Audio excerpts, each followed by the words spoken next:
Thank you, gentlemen and guns. Coming. Hey guys, it's Bert.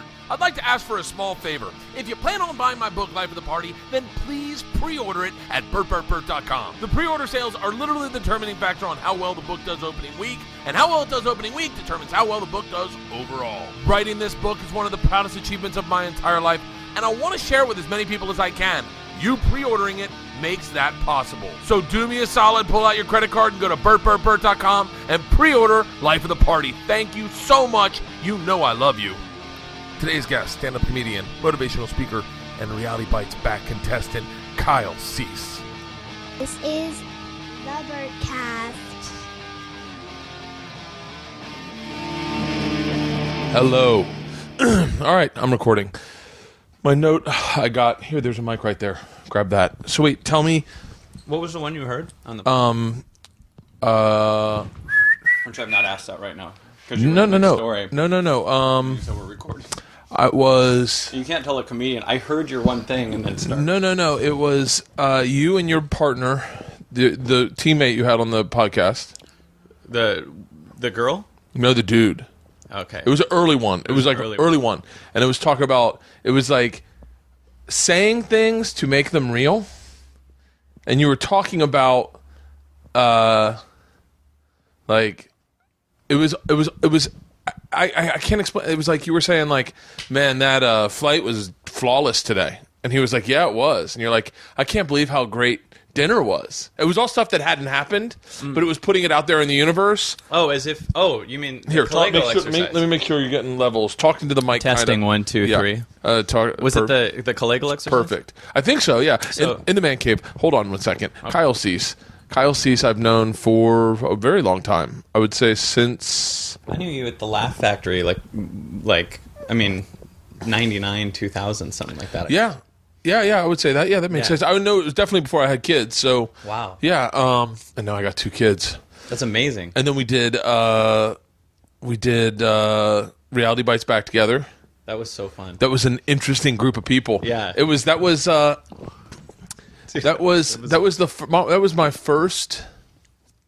my first experience of the way you worked. I don't know if you remember this. I actually said this. I actually complimented you on this to someone. I forget who. I was just talking about you to someone. And I said, because I was saying, I'm excited. I want to get Kyle on the podcast. We've been going back and forth. Yeah. And Chris Fairbanks was going to get voted off by Theo Vaughn. He knew it. And we were all standing in the back of the line. And Chris was freaking the fuck out. And you're like, and Chris goes, what do I do? And you said very plainly, why don't you go up and ask him not to vote you off? then I got voted off. Yes, but he went up and he said, Theo, I need this. Will you please not vote me off? And Theo was like, okay. And so he didn't vote him off, and then you got voted I was off. I was so glad in a way that I was when I saw what the future ones were, when you all had to gain weight, and then the one after that's diving. So like you have to be diving topless. one's the one I got kicked off on. Yeah. And then, but it was interesting. I wish I could remember who I talked to this about. I must have already posted it, but I was saying that it was whatever it was. I want to say it was like $14,000 an episode, or $7,000 an episode, or $8,000, $10,000, $12,000 an episode. It was a lot of money for $7,500 is what's coming into me. Really? That's what I remember. I have no idea what my. Yeah. But it was whatever it was per episode, and you only got paid if you were on that episode. And we realized that the first episode, and then it got very competitive. Right. And the fun got taken out of it. If they had just given everyone a guarantee of if they had just basically said, look, we're going to give everyone $45,000. Right. And then just have fun with it. Yeah, just doesn't matter when you get voted off. So much better. Oh yeah. You know what was really weird was I'll never forget when we walked into the house on the first day. You know how you have like a go-to mediocre celebrity you might reference as a joke. Like sometimes you'd be like, oh yeah, like Nipsey Russell's around the corner. Like you just say this thing. Yeah. Mine has always been Greg Louganis. And so when I walked onto the set with you and Amy Schumer and everything like that, I said, when do we get to meet Greg Louganis? And I was just making a joke. And the producers, I remember like looking at each other with this. And then I put together when on episode 3, Greg Louganis was actually there. No, it was episode. It wasn't 3 or whatever. Diving it was like 6. That's one I got voted off on. Yeah. Because Greg Louganis is a massive heterophobe. So, but it was so hilarious because they freaked the fuck out. They were like, "Who told him?" And they were all worried. And I didn't know. I didn't catch all that, but I put it all together when I saw Greg Louganis right later. That they were all looking around and asking me about it. All I remember is I drove down with Mo Mandel, Amy Schumer, Chris Fairbanks. I think that was it. Yeah. We drove from where we were down to Long Beach, and I drove everyone, and Amy made a joke going, and Theo, it was 5 of us. Mm-hmm. She was like, God, I hope I don't get fucking voted off this episode because the ride back will be so uncomfortable. And I got voted off, and it was silent. I mean, we didn't speak to each other at all. Dude, that. I remember, though, you and Chris and Amy... like that was the hardest, like those 3 days that I was there, even though it was just a minimal time, I was cry laughing like the entire time. Like everything was so funny. Everything was so funny. I got to be honest with you. I had more fun. I think they fucked that show up in that they tried to make it into a sketch show, but they really used reality as their backbone. Yeah. And so they would ask us to do sketches, but they weren't allowing us to be funny. No, and then they hired like AJ, some guy. They hired some guy who's now like the head writer of like Fallon or something. Right. I forget the guy's name. He's AJ Miles. Okay. Miles AJ. Oh, I know who you're talking about. It's he's kind of got red hair. He's got red hair. He looks like Napoleon Dynamite. Yeah, he was in the final. In the whatever one was the Gladiator spoof, right? He was a commentator in the Gladiator spoof one. Didn't you have one? I don't remember the Gladiator. Oh, yeah. He was. You know what I'm talking about? Yep, he was. But what's so interesting is that he didn't know any of us. And I'm sure he was just told to do something, but he was so mean. Like, he was so fucking aggressively mean that none of us liked him. And none of us wanted him to do well. Right. Because he wasn't very nice. He was good friends with Michael Ian Black. Michael Ian Black was mean to us, but he was actually really nice to us. Right. Like and we're doing a bit. I mean, yeah, and we knew Michael Ian Black was doing a bit, but he would make fun of us, but in like really hurtful ways. I'm sure he assumed he was killing, or I don't think he really even cared. Yeah. I really don't think he cared. 80 miles. 80 miles. That's his name, yeah. And I remember like going like, I no one knew who he was. I'm sure he was very big in like the UCB and stuff. But like Michael Ian Black was friends with him, and we were all good friends with Michael Ian Black. And Michael introduced him, and he blew us off. And then we were like, well, that's weird. And then he started making fun of Red Grant being black, and Red Grant got pissed. It was like, and we were all. It was like Red was our brother. And we got. I remember it was on the one, and then Red got kicked off, and he made a joke about Red, and Red did not fucking like it. Wow. And we didn't like it because we were like, oh, so he thinks we're all fucking fools. And then we did the next one.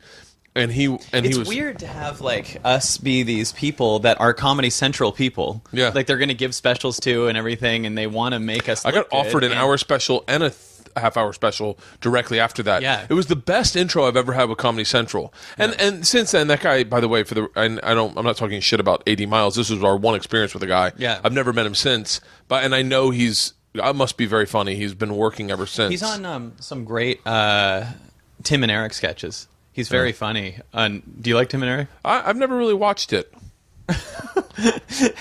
There's a couple sketches that he did that I liked his character, and I met him once in an audition. He was nice, but I mean, I'm sure he's a very nice guy. They just put him in a bad role because they had him mocking us, but we were all in a very sensitive situation. We were all very needy. Dude, we are needy. I mean, comics are needy in general, but we were extra needy because all of us wanted that $7,500 for the next week. It was weird to put us in a position, too, where we are all about that camaraderie with the other comics, and we're against them. At the same time, and we don't also have the clarity if we're really competing. Make sure you talk funny. a little closer, just because literally people. I must have 1 million sound engineers that listen to this fucking podcast. They comment on 2 things: if people don't talk in the mic, and if I breathe too loud. So I fucking sit here and go, and then I'm always like, "Good, talking to the mic. I'm talking to the fucking mic." They don't even hear the guest while you're just breathing heavily. Exactly. Yeah. I've had one episode where even I was like, oh, "Damn it, I'm having an asthma attack." So, but you were saying there is a camaraderie, but there is a little bit of a. Like that's what I'm even working on now is like bridging 2 opposing worlds together, and with that show there was a massive camaraderie. Like I just had so much fun with you and the other comics. Like we had, I mean, it was unbelievably hilarious. Our first episode where we were all together, we were all at a mansion in Encino. Dude, that was so fun. We're staying overnight and fucking partying. And the show was... All of your moms showed up, but my mom was a playmate. Remember that? Or some... Oh, yeah, that's right. Oh, yeah, that's right. I was like tethered to this model. And That was your undoing. Was that on that one episode? Was that everyone's mom showed up? So everyone's moms, like, mom had a vote too, and so the moms were all on a team. I can't remember the specifics of it, but I remember leaving going, I got totally screwed because there was like a misunderstanding of my mom's answer versus there was something. I can't remember now what happened, but I remember for a month having this big story about how I got screwed over. Yeah. Because reality shows, I've done 3 different reality shows and no one... What reality shows? Well, I had done Last Comic Standing and then they worst had experience of my life. they had a lot of white guys. And so on an episode that I won, they recut it to look like I didn't. Yeah. And so there was an episode. In fact, I think you and I were, I mean, this is like 10 years ago, but you and I were working in that same time, I think, on Last Comic Standing. And so we were in this thing, and I remember being in a top 2 choice out of 20 or whatever. And then I had that red envelope. And then way later, there was just something that they have to redo it, but they didn't redo it with me there. The cut literally showed on Comedy Central, or I'm sorry, on NBC, this wide shot of all of us, and then they go, and the winner is, and then it cuts to a close-up that they did later of another guy as if I'm standing there, but it was a close-up where that wasn't there. And so I know that I have the red winning envelope, but then it made it look like I lost, and I think that I think that what I heard was they needed more different races and ethnicities. And stuff. That show, they're doing another season. I literally had the worst experience of my life in that show. And what was yours? It was being competitive. I didn't enjoy going on stage. I thought of it as a lottery ticket as opposed to what I love to do. And I had really hardcore anxiety going up on stage. And I had a friend my manager was working on the show, and he was just giving me they were telling me what to do as opposed to letting me be myself. Right. And I just was, and it really fucked with my head, and I didn't enjoy it. I didn't enjoy the process. No one was super kind to me afterwards. I was fucking, and they wanted me to talk shit about Ant, and I am prone to talking shit about people. But in that situation, I just thought this is a bad idea, right? And it pitted us against each other, and it was that didn't need to happen. Right. There was a really great comic. God damn it, I wish I could fucking remember his name right now. But they had us arguing. But we weren't even arguing, and we were arguing the same point. But it just, I don't know. That whole fucking experience left a very sour taste in my mouth. I remember and I think I was pretty much using Xanax a lot at the time.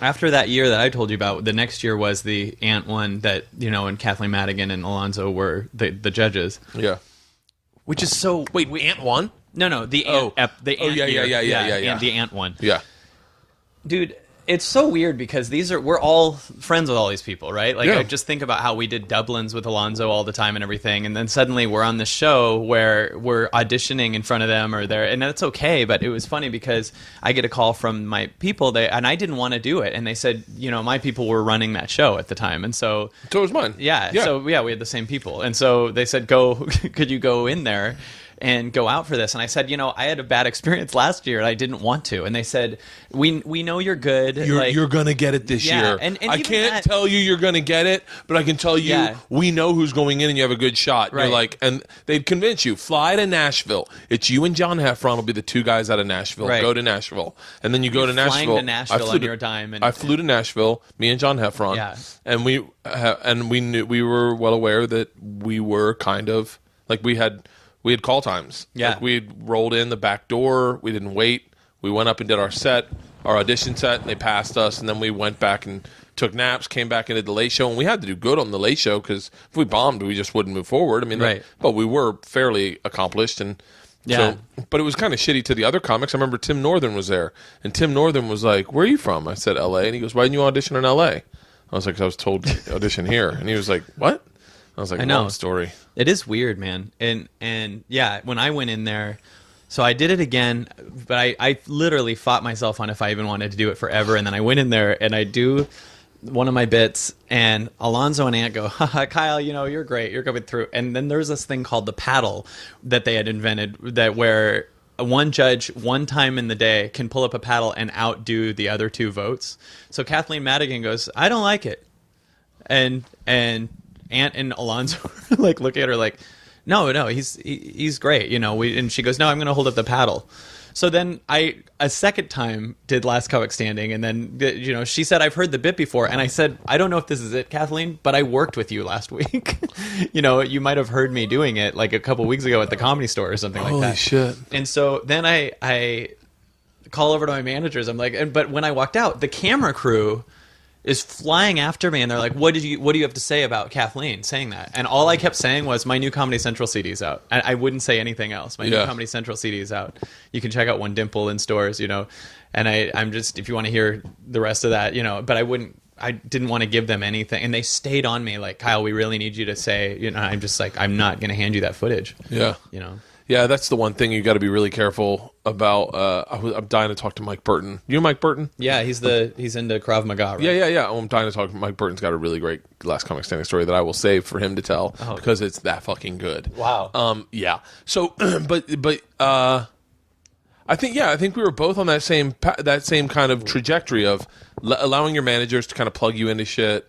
And just getting plugged into like the Comedy Central system, which is a brilliant system to be plugged into. Right. You were hardcore plugged into it for like a solid, I would say a solid 7 years. You were like the number one comic on Comedy Central, number one selling CD, number one played hour special, followed up by another hour special, which I always loved the names of your hour specials. I was always jealous that I didn't have, because mine was like Comfortably Dumb. And then yours was like, what was it?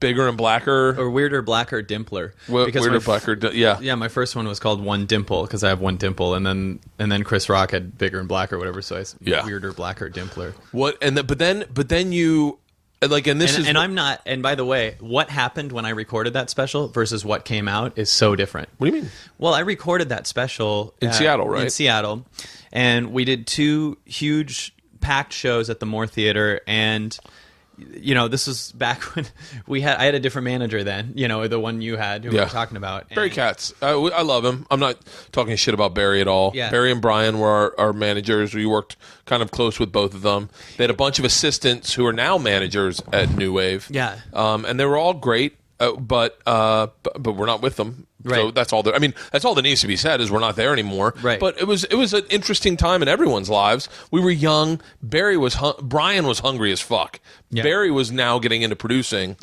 and making TV. One thing I will say that was amazing about them was they got me on Comedy Central. Like, they were the ones that did the push, and I was so thankful for that. They did not get me on Comedy Central. Like, they didn't even submit me, and I kept going, why didn't you submit me? And they're like, well, it's just not your time. And I was like, hold on, it's not your call to decide when it's my time. I think it's Comedy Central's. But I don't know. They maybe had some inside track of, hey, brought me up, and Comedy Central said not yet.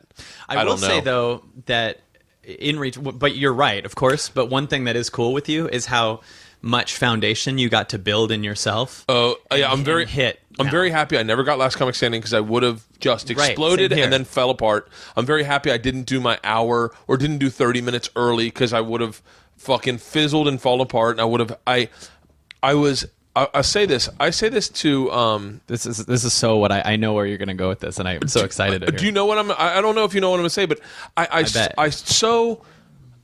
had so many inner dialogue conversations with Comedy Central of why they hated me. And I was so upset why they hated me, and they never hated me at all.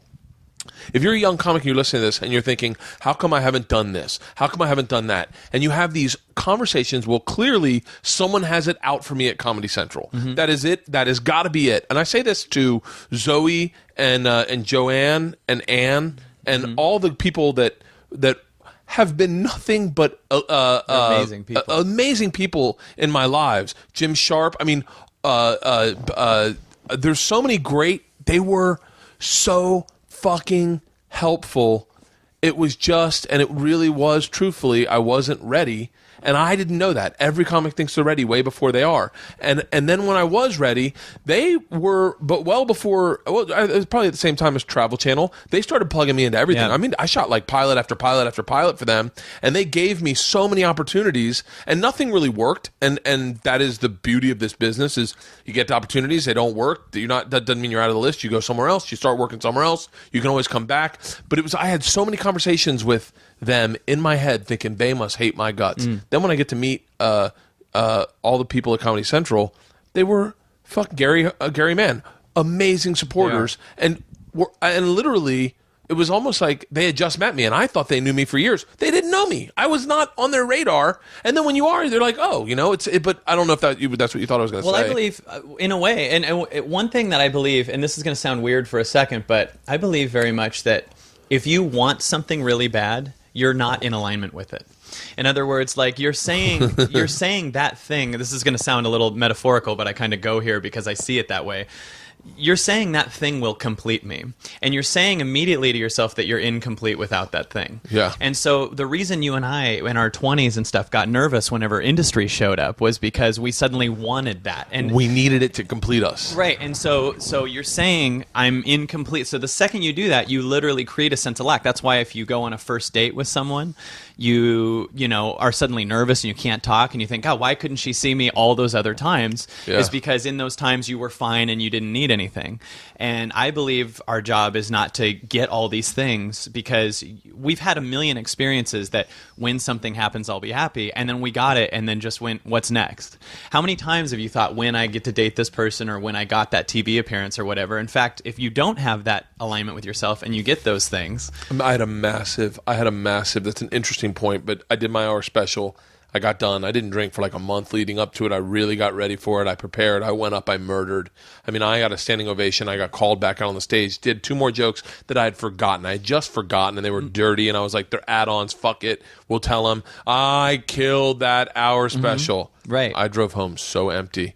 I drove home sober by myself, just empty as shit. I was like, so that was it. It was like winning the Super Bowl. You're like, so that does not complete me. Clearly that doesn't do anything for me. Like, and I got home and everyone came to my house to celebrate, and I was like, I don't think I want to drink because I don't really know what I'm feeling, and I know that if I drink I'll just feel depressed tomorrow because I will know that this feeling did not help.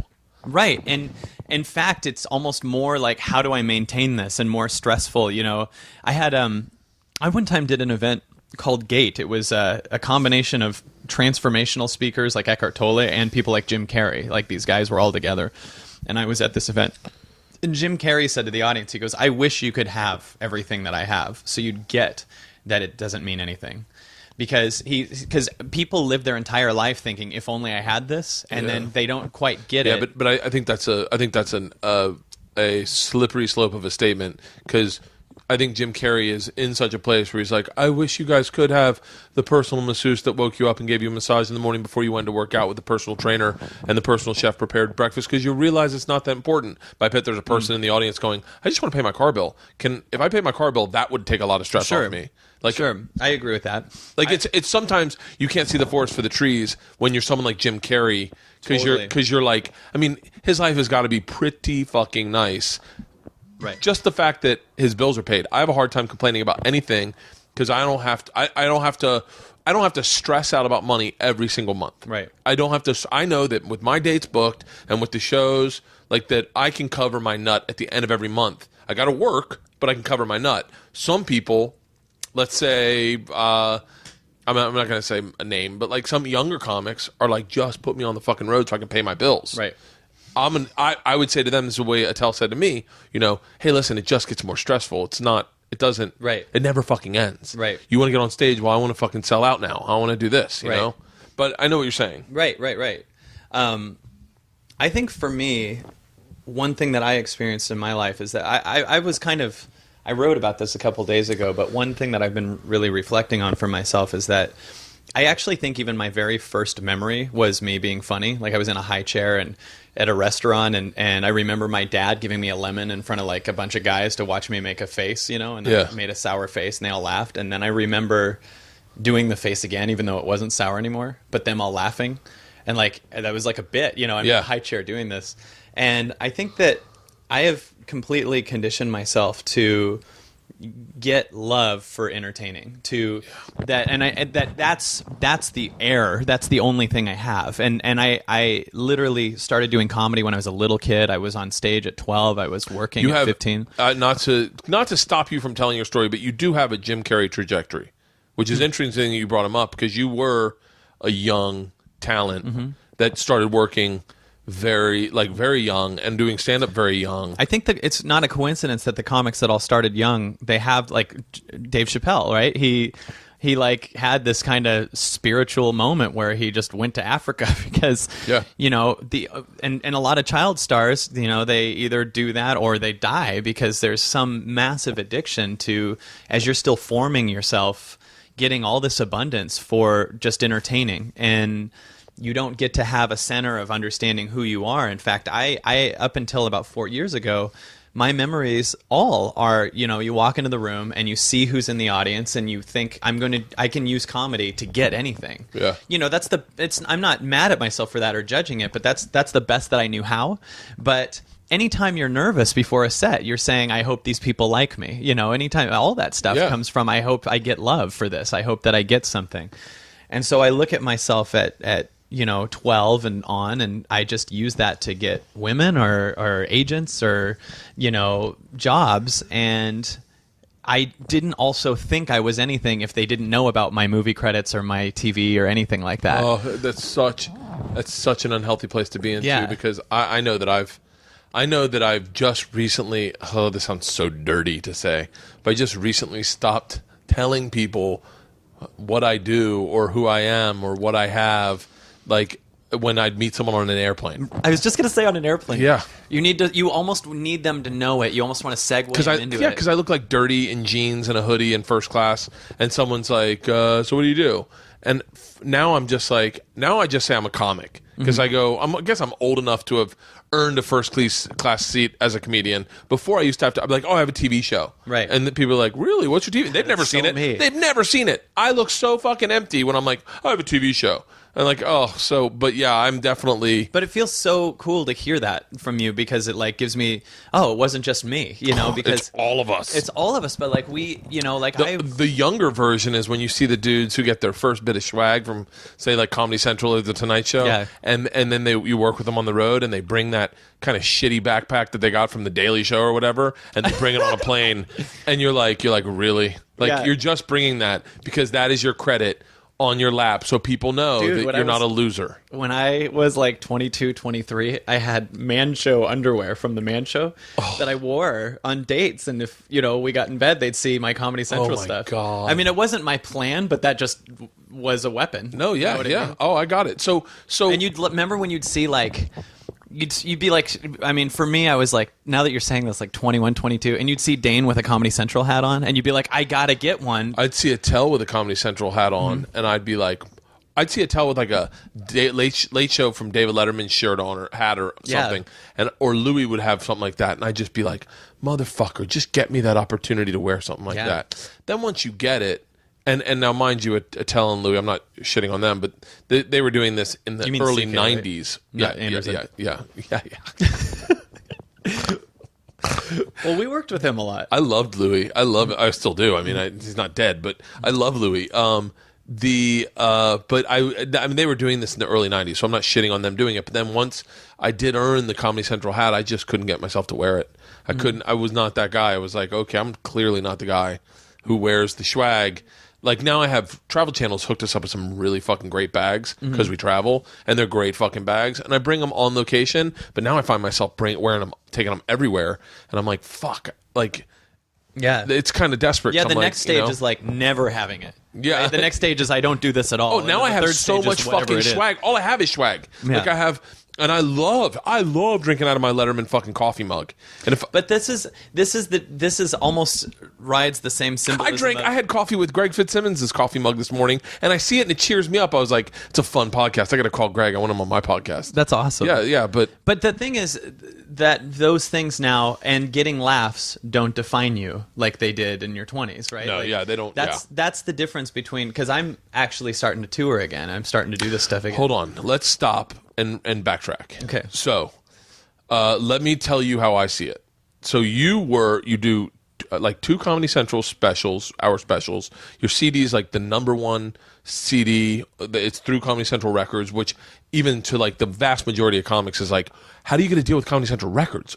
I don't need to know that, but that's a lot of guys are like, they don't. Who runs that? How do you even get that? And so then you go from there and you open the comedy classes, the comedy boot camp, and it doesn't really get negative attention until Stanhope comes into the mix, which I know that I don't know. You've probably never talked to Stanhope, I'm assuming. I have. Shut up. Several times. Really? Yeah.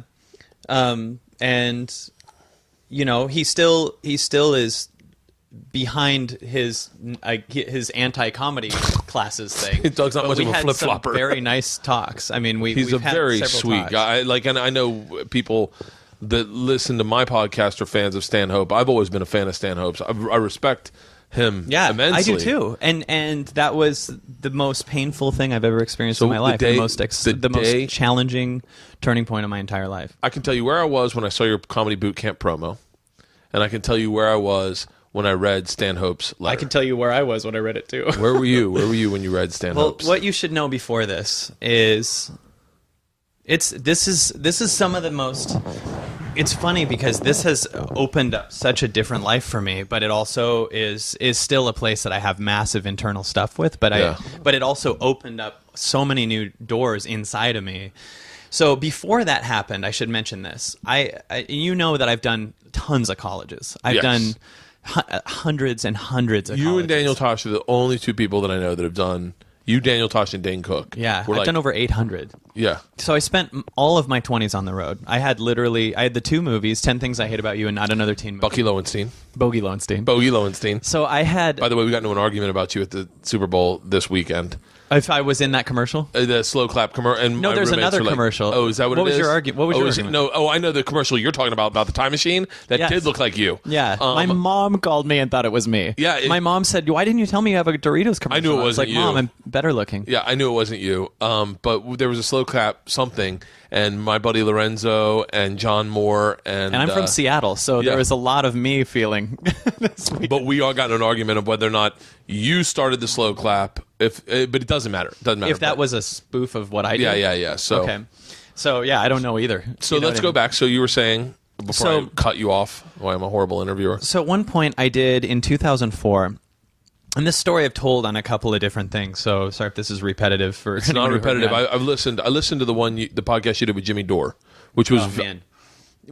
My experience. First of all, I'll tell you my experience with that. I want to talk about that too because that was he literally wrote me and was like, "Hey, I have a friendly place where you can do your podcast on." Yeah. And then I just was a space while he tried to just yell at me and just tried to. I felt like it was like he tried to shoot me with Doug Stanhope's gun. And he didn't have... It was just weird because I just sat there and then... It was just a weird experience, but... I listened to that whole podcast on a ride from Vegas. That's back when I didn't know you... I listened to it on my computer. Like before I was like, I can put this on my fucking phone. But I listened to that and I had a lot of notes, but that's so long ago. Yeah. And it kind of falls to the side. So you were saying colleges. So I'm doing all these colleges. And at one point, I literally book 68 colleges in a row. So I'm going to, for 3 months, be on the road. No going back home. There might have been one quick stop at home for 2 days and that whole thing, like nothing. Every single day I'm doing 2 to 3 flights a day to get to the next school. You do the gig. You're absolutely exhausted, but you're on the high from the performance, right? Yeah. You know that from doing a club and then doing radio 5 hours later. But then I got to get back to the airport, which is usually 2-3 hours away. Yeah. Return the rental car. Argue with Enterprise that I didn't make the ding or whatever. Get on the next plane. Hope that all 2 or 3 flights get to the next school. Yeah. The agent just wanted money, so they didn't route it good. It's just like Monday, Maine, Tuesday, Florida, Wednesday, Maine. And you're just constantly living on the road. And the way that works is they'll go... The more the more clubs they can book, the higher your number is. So if they're like, we got a run of 5, that means that all 5 clubs join in and buy the nut for your performance, and you get $15,000 for 5 clubs. I'm just ballparking it, or $5,000 for 3 clubs, and only $750 for 1 club. Right. There's a thing called NACA, National Association of Campus Activities, and it's really cool. So basically, the bookers of all the schools go there, and you perform for like 1,000 kids, and they're broken down, and maybe that's like 100 schools. And if you can go have a good set with an edge, but still be clean, that's what I did for that. I mean, you can do it any way you want, but I just chose to stay clean, so I'd get all the private schools too and everything. And I'd have a set where I'd usually choose to MC it, and bond with them, and because you get more time as the MC, and I'm very off the cuff, so I riffed with the situations and stuff, and then I would literally open the calendar and book 60 to 100 colleges, and then it was like $4,000 to $5,000 each or something like that, minus travel, but the reason they book you is because they can get you into their city sometimes to do a bunch in the same time, but often that never worked. It'd be like, okay, we got 6 in the next 10 days. And there's one if you want in New York, even though these are all in Mississippi. Yeah. And so like you'd fly out all the time. So what happened was I just thought I was invincible because I'd be doing these schools. I didn't sleep at all. I'd sleep 2 hours a night, maybe, then hopefully get to sleep on a plane. And I was just exhausted, but I was also on an adrenaline rush to get to the next gig, and also, I was kind of in my purpose. I'm not scrolling through MySpace or Facebook all day. I'm just like touring and thinking that I'm invincible, eating drive-through every day, drinking coffee in the morning, drinking alcohol at night, and then I get done with this tour. A tad bit manic almost. What's that? A tad bit manic. Yeah, Just I know the feeling. In the future, yeah. Yeah, you're like, I am fucking doing it. I'm on tour. I'm partying at night. Great shows in the afternoon. I'm making fucking more money than my parents. This is fucking what it's about. And I'm working. This is just my fall. I know. I'm right. You're making. I haven't had that, but I know that feeling. Meeting all these people. I'm partying. I'm having. I mean, it was just amazing, right? Yeah. So then, at the end of it, though, when I finally stopped, I go back home at the end of this tour. Now, my body is full of just horrible toxicity. Right? It's I'm just full of Big Macs and all this stuff. And I went back on the road and I performed a weekend with Alonzo Bowden in Vegas. And we go meet up with Joe Rogan at some event in one of the hotels. And I feel really hot and I'm start coughing and stuff like that. And Alonzo takes me to the emergency care. And I have like horrible pneumonia. They're like, you need to lie down now. They stop me from everything. I can't perform. And I'm hospitalized on the road. Yeah. And I'm in the hospital for 3 days or so, and then I'm so bad that I can't get on the plane back home. So I stayed in the Palace Station for like 4 days and just got room service because I'm so sick and I'm screwed up now. And that stopped me a lot. And then what happened was in 2005, this is what happened. I believe more and more, if you don't keep creating new material or writing, a lot of times you get comfortable.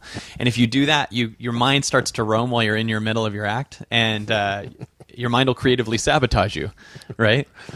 My mind just entertains me in the most fucking delightful ways. Right. Like my mind tells me jokes that I would never be able to tell on stage. Yeah, you and I'm would. like, what the fuck are you doing? And he's like, just say it. And I'm like, fuck off. Do you do it? Sometimes, but most of the times it's just for me. But that's the thing is like you're only preventing it because you're worried about what they think. You should say it, man. No. Trust me, I learned the hard way a few times. Just because I think it's funny, sometimes it's my refined sense of humor that is. It's like a guy who's a fucking sommelier going, you can't taste the brilliance in this wine because if you taste it, it tastes like shit. But when I taste it, I get it. I get what you're saying. And so, like, but there is something about like, trust me, I say a lot of shit that the average guy wouldn't say on stage. But sometimes, like when I get into a story that maybe I've told a few times, I get into this place where I think of the thing that makes me laugh is the thing that would make everyone fucking shriek. Right. Like, wouldn't it be funny if I said this? Right. Like, but I know what you're saying. So you're yeah. So I'm on stage one night and I'm in the middle of my act and I'm killing because I just did it for 3 months. I know my act like the back of my hand, but it's just in the same regular order of killing, and I could do a 3-hour set with my eyes closed and not even think it was good, and in the middle of a set one night, I'm on the road and I just think to myself out of nowhere, this is the start of the entire whole thing. My mind just says, while I'm in the middle of my act, it goes, I wonder if you think about it enough if you could make yourself faint. And then right when I thought that, I looked at my hand and I started whiting out, which made it move from a thought to a belief. Yeah. And I've heard that a lot of comics have a specific thing. I heard someone has a thing where they're scared they'll shit their pants on stage, and I've heard, you know, different comics talk about that. And a lot of times I think what starts an anxiety is a really weird belief just going crazy. You know, like people will be like, I just have this thing where I'm worried a penis will float in the room and be on my head. My name will be Dr. Penis Head for 4 months. And everyone will be like, that's not a thing. And you're like, I know it sounds weird, but it's my thing. And it's... Yeah. So this thought came in, and then I whited out, or I didn't go totally faint, but I got close. And then the other belief I had is you can't not think about something. So what I'm going to do is my mind is going to keep thinking about this until I make myself faint. Well, I also had this happening while I was on the stage. So I was linking all of this shit to the stage. So I was creating a stage fright for the first time in my life. After 15 years of doing stand-up, I just suddenly was starting to be like, oh my God. Because the other thing was I thought who I was is a comedian. In other words, like what we said, you know, I use the comedian to get the woman, use it to get anything. I was this chubby kid in high school. I booked 10 Things I Hate About You, and suddenly everybody loves me. So who I am is a comedian. Well, if that shit goes away, then who I am goes away too. So I got to keep it, right? And then you have this thing called where you're imagining stage fright, and you're thinking, who the fuck will I be if I can't stand on this thing? That's exactly right. Like, I didn't even understand there was anything beyond this. You know what I mean? I actually, that factor wasn't even there. It was just like, well, if I'm not, you know, then... So that was actually what added to the anxiety, is that this will end me. Not my career, it'll end me. And this is interesting because I know where you are now and what you're doing now, and I want to talk about that. But this is the first, if I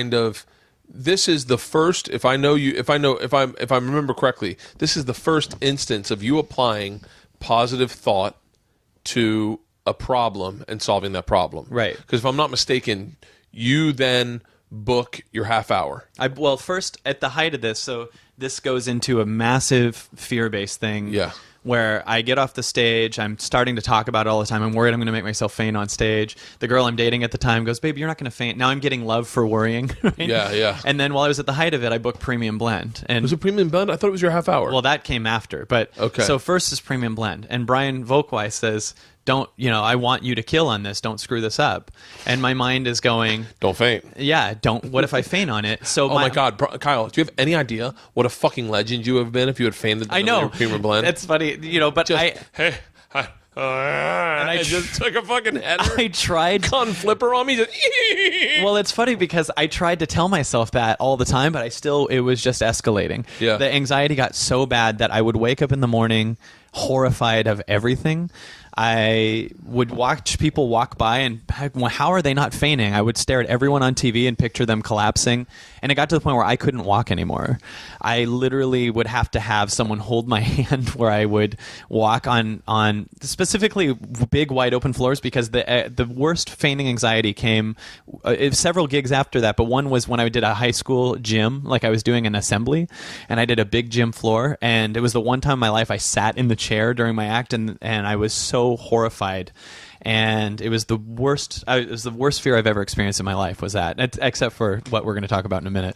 So at that point, I got very close to suicide. Because I was sitting on the beach thinking about, like, I literally would wake up only caring about this Premium Blend set and how I'm going to ruin my entire career. It's like my one shot after 15 years I've been working for, and I'm going to pass out.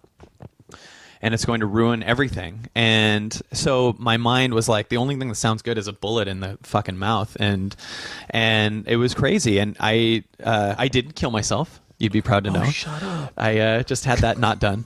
And so in September 2005, I do Premium Blend. And it's the one time in my life that I took a Xanax, right?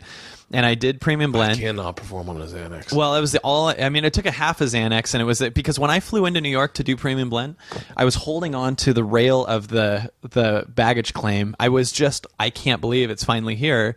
Damon Wayans introduces me. I do my set with both hands on the mic. I'm holding onto the mic stand. If you watch my Premium Blend set, it's so weird because my feet are turned in, and I did like 8 minutes in 6 minutes because I flew through. That's what started that really fast shit when I went really fast. Yeah. And then I was done, and Comedy Central a little later, and the only thing I was thinking is don't faint. That was the only thing. And just autopilot your act, don't faint. Get through this. So then after that, Comedy Central goes, And for the record, that is what almost all premium blends feel like. Just get me through this. This is my first time on stage. There's 1,500 people in the audience. I'm losing my fucking shit. I don't know where the laughs are. Are they going to plug and then you get done. You're like, it's like a rodeo. Right. It's like losing your virginity. You're like, that was fast. Did I do good? You know? Yeah, kind of. I mean, yeah, it was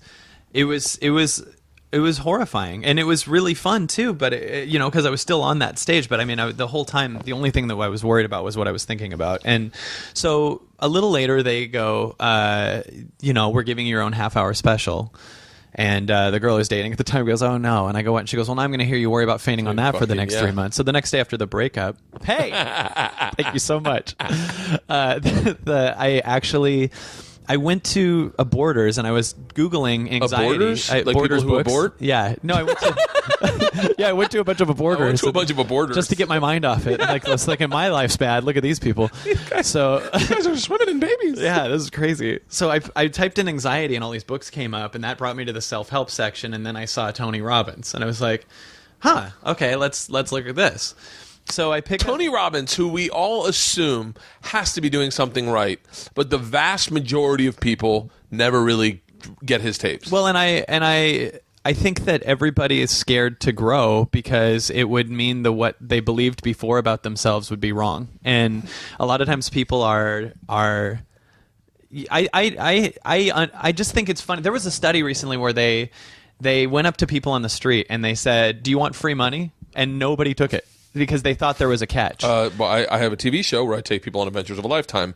Everyone says no. Everyone says no because they assume there's a catch. They see a film crew, right, and they go, I don't want any part of that. I'm gonna look like a fool. Right. They don't realize that I'm just gonna take them on a fucking $100,000 vacation, right, or adventure, and because there must be a catch. So so it makes you, as corny as it sounds, like, how much do we do that with our own beliefs? Like, well, I can't, there must be a catch if I could just have this thing. I've learned now, after all this, and I'll get back to this, but life is really easy. It can be much easier than we make it, you know?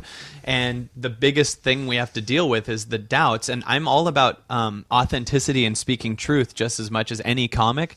My truth is just, what if my doubts are bullshit? You know, that doubt that says I can't do this. It sounds corny. We've been trained to even think this is corny as another excuse to not hear this. Yeah. But it's really bizarre how much, the stage just makes you 2 feet higher. And when you and I talk, or we go to a restaurant and talk, we play, you don't sit there and worry about it. And if you could bring that same effortlessness and a little bit of direction, you could go up and be better, Yeah. And so, but most people are anticipating, and they don't anticipate going to the restaurant, and that they don't realize when they're anticipating and worrying before they're set, they're actually practicing. They're getting good at worrying. They're becoming a pro at being in the past and future and how it could go wrong, and then they bring that onto the stage. Yeah. So, but I'll go back to that. But so with Tony, I read this book, and one of the things I'm reading in it is it says, yeah, you can't not think about something, but you also can't think of two things at the same time. Now, this thing that I was learning then is not necessarily where I am now, but it was the thing that got me out of being this victim to this anxiety, which is basically focus on what you do want. This is a step up. This is The Secret and Tony Robbins and stuff like that.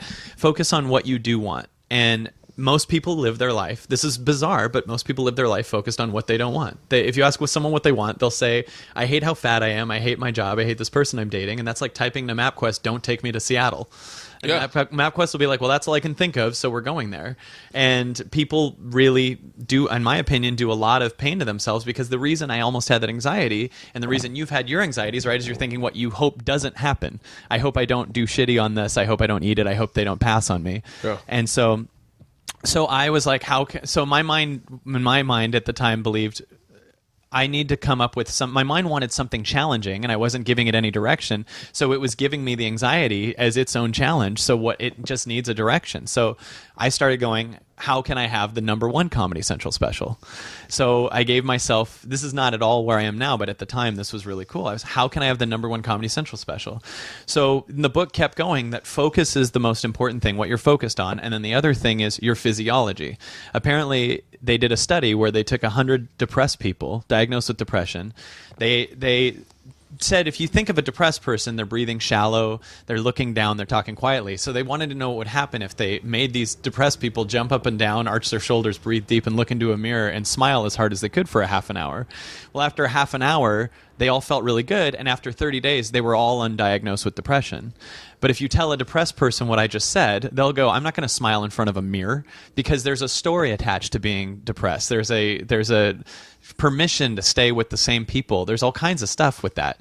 And you don't have to feel bad about not changing and growing and stuff if you're in that. So this book talks about that. So I did what I called taking my mind to the gym.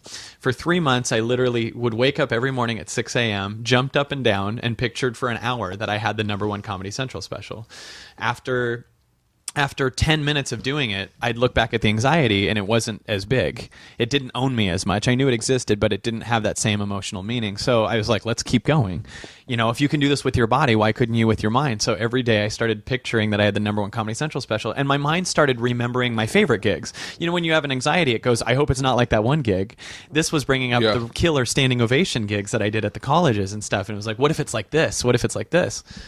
So 3 months of this, I'm doing this, and within a week, the anxiety's gone. The anxiety that held me for 3 months is all gone. I feel better than before I've even had the anxiety. So I keep going, and cut to 3 months later, I've lost a ton of weight, got out of a bad relationship, made a lot of money, bought a house, did way more gigs, you know, got really healthy.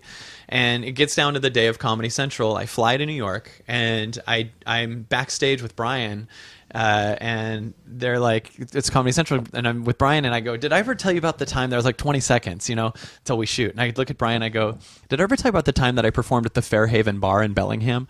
I just felt like remembering one of my biggest, best sets at the most no-pressure gig. Yeah. Because I guess there were a lot of studies in the book that said our mind doesn't know the difference between what we're thinking about and what's actually happening. That's why if you tell someone a story of what's bad, you get sad, and if you tell someone you won the lottery, you're jumping up and down excited. Your mind's releasing the same endorphins. Now, I don't know. Like when I tell a story of, like, when I tell like one of my favorite stories and I start laughing, it's because I start laughing because I remember the moment. Because you're there. Yeah. And so I mean, obviously it knows somewhat what's not true and what is, but there's still a part of you living there, and your mind's clearly releasing the same. It's like when you listen to a song and it pulls back those things. Right. Yeah. Muscle memory. And you're making a false link too, because that song often reminds you of an ex, and it's not even the song's notes that's making you sad. It's a link that you made. Yeah. So that's how I created the stage fright. I was getting dizzy while I was on the stage and saying, "Oh, the stage is where I'm going to screw up." So you tell Brian about a show you murdered. And while they're counting down on the clock, and you walk out, and well, I said to Brian, I go, I'm backstage, and I said, they go, Kyle Cease is here. I'm telling him about the gig, and I go, and the audience was so excited that I was there from the movies and everything, and I said, and I took the audience, and it was like I put him in a duffel bag, and I was flinging him around, and I killed for 3.5 hours, and then I hear him go, 10, 9, from New York City, Comedy Central presents Kyle Cease, and I looked at Brian, I said, I'll tell you the rest after this, and I walked out on stage. And I felt a lot like I was in that no-pressure bar. I understood it, but it was the same emotional feeling. I do the set, and the teleprompter's following me because we'd agreed on the set list. But when I got in that zone, I just did what I did at every gig, where I just go with what I feel like saying in the moment. And I'm just doing that. And they also said, don't do crowd work. You know how they said, don't bring the crowd into it a lot, you know? Well, I did a joke where I said, you know, it's so weird. They always tell these, I do a lot of colleges, and they're all in the middle of nowhere. They tell these kids don't drink and don't do drugs and don't have sex, and they make it so they have to. It's like your choices are Walmart or Susie. It's like, both are always open. And then I looked at a guy in the front row and I went, like a vagina. And I gave this guy 5. And then, like, out of nowhere, every joke started following with me. Not everyone, but close to everyone. Pointing at this guy going, like a vagina. Yeah. Like it's and then like a vagina and giving him high five became my get her done. Right? So. Really? And at one point, I'm doing my own set in my own way, and the set list and the teleprompter are following me, and eventually it's like almost a question mark and a guy looking out from behind the thing like, are you even... And then it was really good. It was a standing ovation, and it was a killer half hour, and it was I was told it was the most played of 2006. And then a couple more years of this went by where I just was nailing sets. Now, the funny thing was, this was my also way of outwitting myself from really finding out what I'm capable of, because basically I just changed my circumstances, but I'm still getting love for those circumstances. Yeah. Does that make sense? Yeah, totally. So I'm still in that same addictive place. I've gone from a victim to an achiever, but I believe there's farther beyond that. You're not a junkie. You now have a connect out of Mexico that's giving you Right. ace of spades, and you're dealing it, and you have the supply, so you're Right. dealing it, so you're never going to run out, but you also have that. Right. That part of me that said who I am as a comedian still is thriving. Yes. Right? That my identity, good. Okay, phew, that was crazy. We almost lost this. So in 2009, I was just like, how good does this get? And then Comedy Central put out their 100 favorite comics for the stand-up showdown. You know what I'm talking about? They did the stand-up showdown every year. Certain I wasn't in it, so I do not. I'm sure you were, but maybe I don't know. But so I had been, after that, when you go from suicidal anxiety to #1 Comedy Central special in 3 months and lose all this weight, at first you link it to the seminar or the book. Yeah. Right? And I think people do this all the time with church. They go, oh, you have a breakthrough, and I think that we have the breakthrough, and then there's a lot of times someone there that makes you think that they did it. Yeah. And you could fall in love with a cup of coffee if you have the right, change, and that's what addictions are, right? You get in the moment because of a thing, and then you think it's that thing that made you feel that way, but the truth is you were just in the moment, and you associate it with that. So in 2009, Comedy Central put out their favorite 100 comics. And I had learned so much stuff because after that Tony thing, I spent 3 years going to Tony Robbins seminars. And it was amazing. You'd be around these major achievers, these people that were incredible, and you'd be immersed in this world where you have total permission to have your goals and be happy, and you'd make things happen, and you'd be immersed in breaking down all those belief systems that caused you to not do this. And you realize that a lot of the world really is in a crazy state of worrying when they're safe and being in a place where they're trying to fix stuff that's not broken all the time, and it creates a lot of addictions. And I loved going. And in 2009, when Comedy Central put out their 100 favorite comics, I just thought, how can I win this? And a thing that I'd learned at a Tony seminar is if you ask, can I, your mind pictures yes or no, and you kind of are a victim to that. If you say, how can I, it comes up with an answer. Yeah. So my mind was like, what if you do a podcast every day where you thank everyone who votes for you by name? And I was like, cool. So I announced I'm gonna do this showdown, and if you vote for me, I'm gonna thank you by name. So the first day, 400 people write me, and I do this 10-minute positive talk, and then I go, and it's funny too, and I go, I'd like to thank 400 names, and I literally sat there and listed 400 names, and all my friends are like, what are you doing, dude? That takes so long and everything. It took 20 minutes, and I was making 400 fans for life, 400 CDs sold. So fucking interesting. I wonder if this is going to be able to pull up. God damn it. What's that? Hang on one second. That's so interesting. So we did Bert the Conqueror, and well, there's more to this. I don't hold live on at one 400 second. and that's it. Hold on one second. It's got to come up. Yes. We did Bert the Conqueror, and our opening week was fucking amazing numbers. Mm-hmm. I said, we can do better than that. So I put a tweet out, and I said, anyone who retweets this tweet, I'll sing your name into a song. Mm-hmm. And I want to thank everyone who retweeted my tweet. I'm a man of my word, and I promised you a thank you song with your name in it. So here we go. All right. Hopefully we reached some new viewers. That's crazy. Yeah. But most importantly, it's the people who retweeted my tweet. So I sing 700 names. That's crazy. Yeah, so... Well, it's weird how many things we tell people, come to my show, come to my thing, buy my thing. And they are going, and they're all in that same selfish place too, where they're going, well, what do I get out of it? Mm-hmm. And they get significance by hearing themselves be said by someone, by... I recently I've been blasting about my book. I wrote a book. Awesome. It's right over there. Wouldn't it be weird if it's the same book? I'm like, this is so weird. And I pull out me with a guitar singing your book. I just started my second book today. I did not know. I was like, I don't know if I ever want to write another book. And I just figured out how I want to write my second book. And I'm so fucking excited because there is nothing better than a new idea. It is. I'm fucking through the roof. So I'm started my second book today, and right now my editor / publisher Yaniv Soa is going, whoa, we haven't even marketed this book. Let's wait for the, But he's like, I'm interested in this next book. But I'm telling you, I'm so fucking excited. But congratulations. I've been asking very aggressively people to retweet it and say if they've bought the book, and silently. I don't want to put it out there, but I guess I'm putting it out there by saying it out loud. I've been following everyone who buys my book. So I'm like, you know what? You're a fucking fan of mine. I'm a fan of yours. I want you in my Twitter feed. I want to know what you're up to. I want to see the things that, like, I don't they have go stuff to, in common with you, yeah, too, I'm appreciative, and I'm going to repay it silently. But so everyone who's bought my book, I retweet, favorite it, and then I fucking follow them. That's so I was like, awesome. I want them to be able to direct message me. They're going to get an insert in the book, a signed insert, and I want to make sure that they know that I'm really thankful. I don't want to feel like they're just some quote. I apologize for the euphemism, but some cog in the machine to get me famous.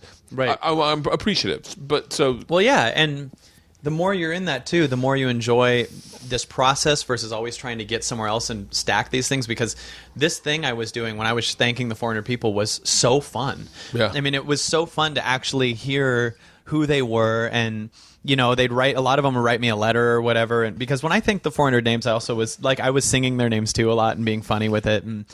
But then what was crazy, by the way, was I said, I in that moment felt inspired to say, I'm going to do this again tomorrow. So bring your friends in. And the first day, I went from 18th to 8th place with 13 days left in the contest. Wow. I was like, oh my God.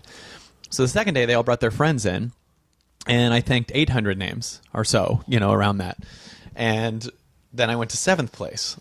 And then the next day, I said, I'm going to do this again. And I every day did like a 10 to 20 minute really encouraging positive thing. So they're hearing this daily, and then they're bringing their friends in to vote, and they can vote again, each day. You can vote.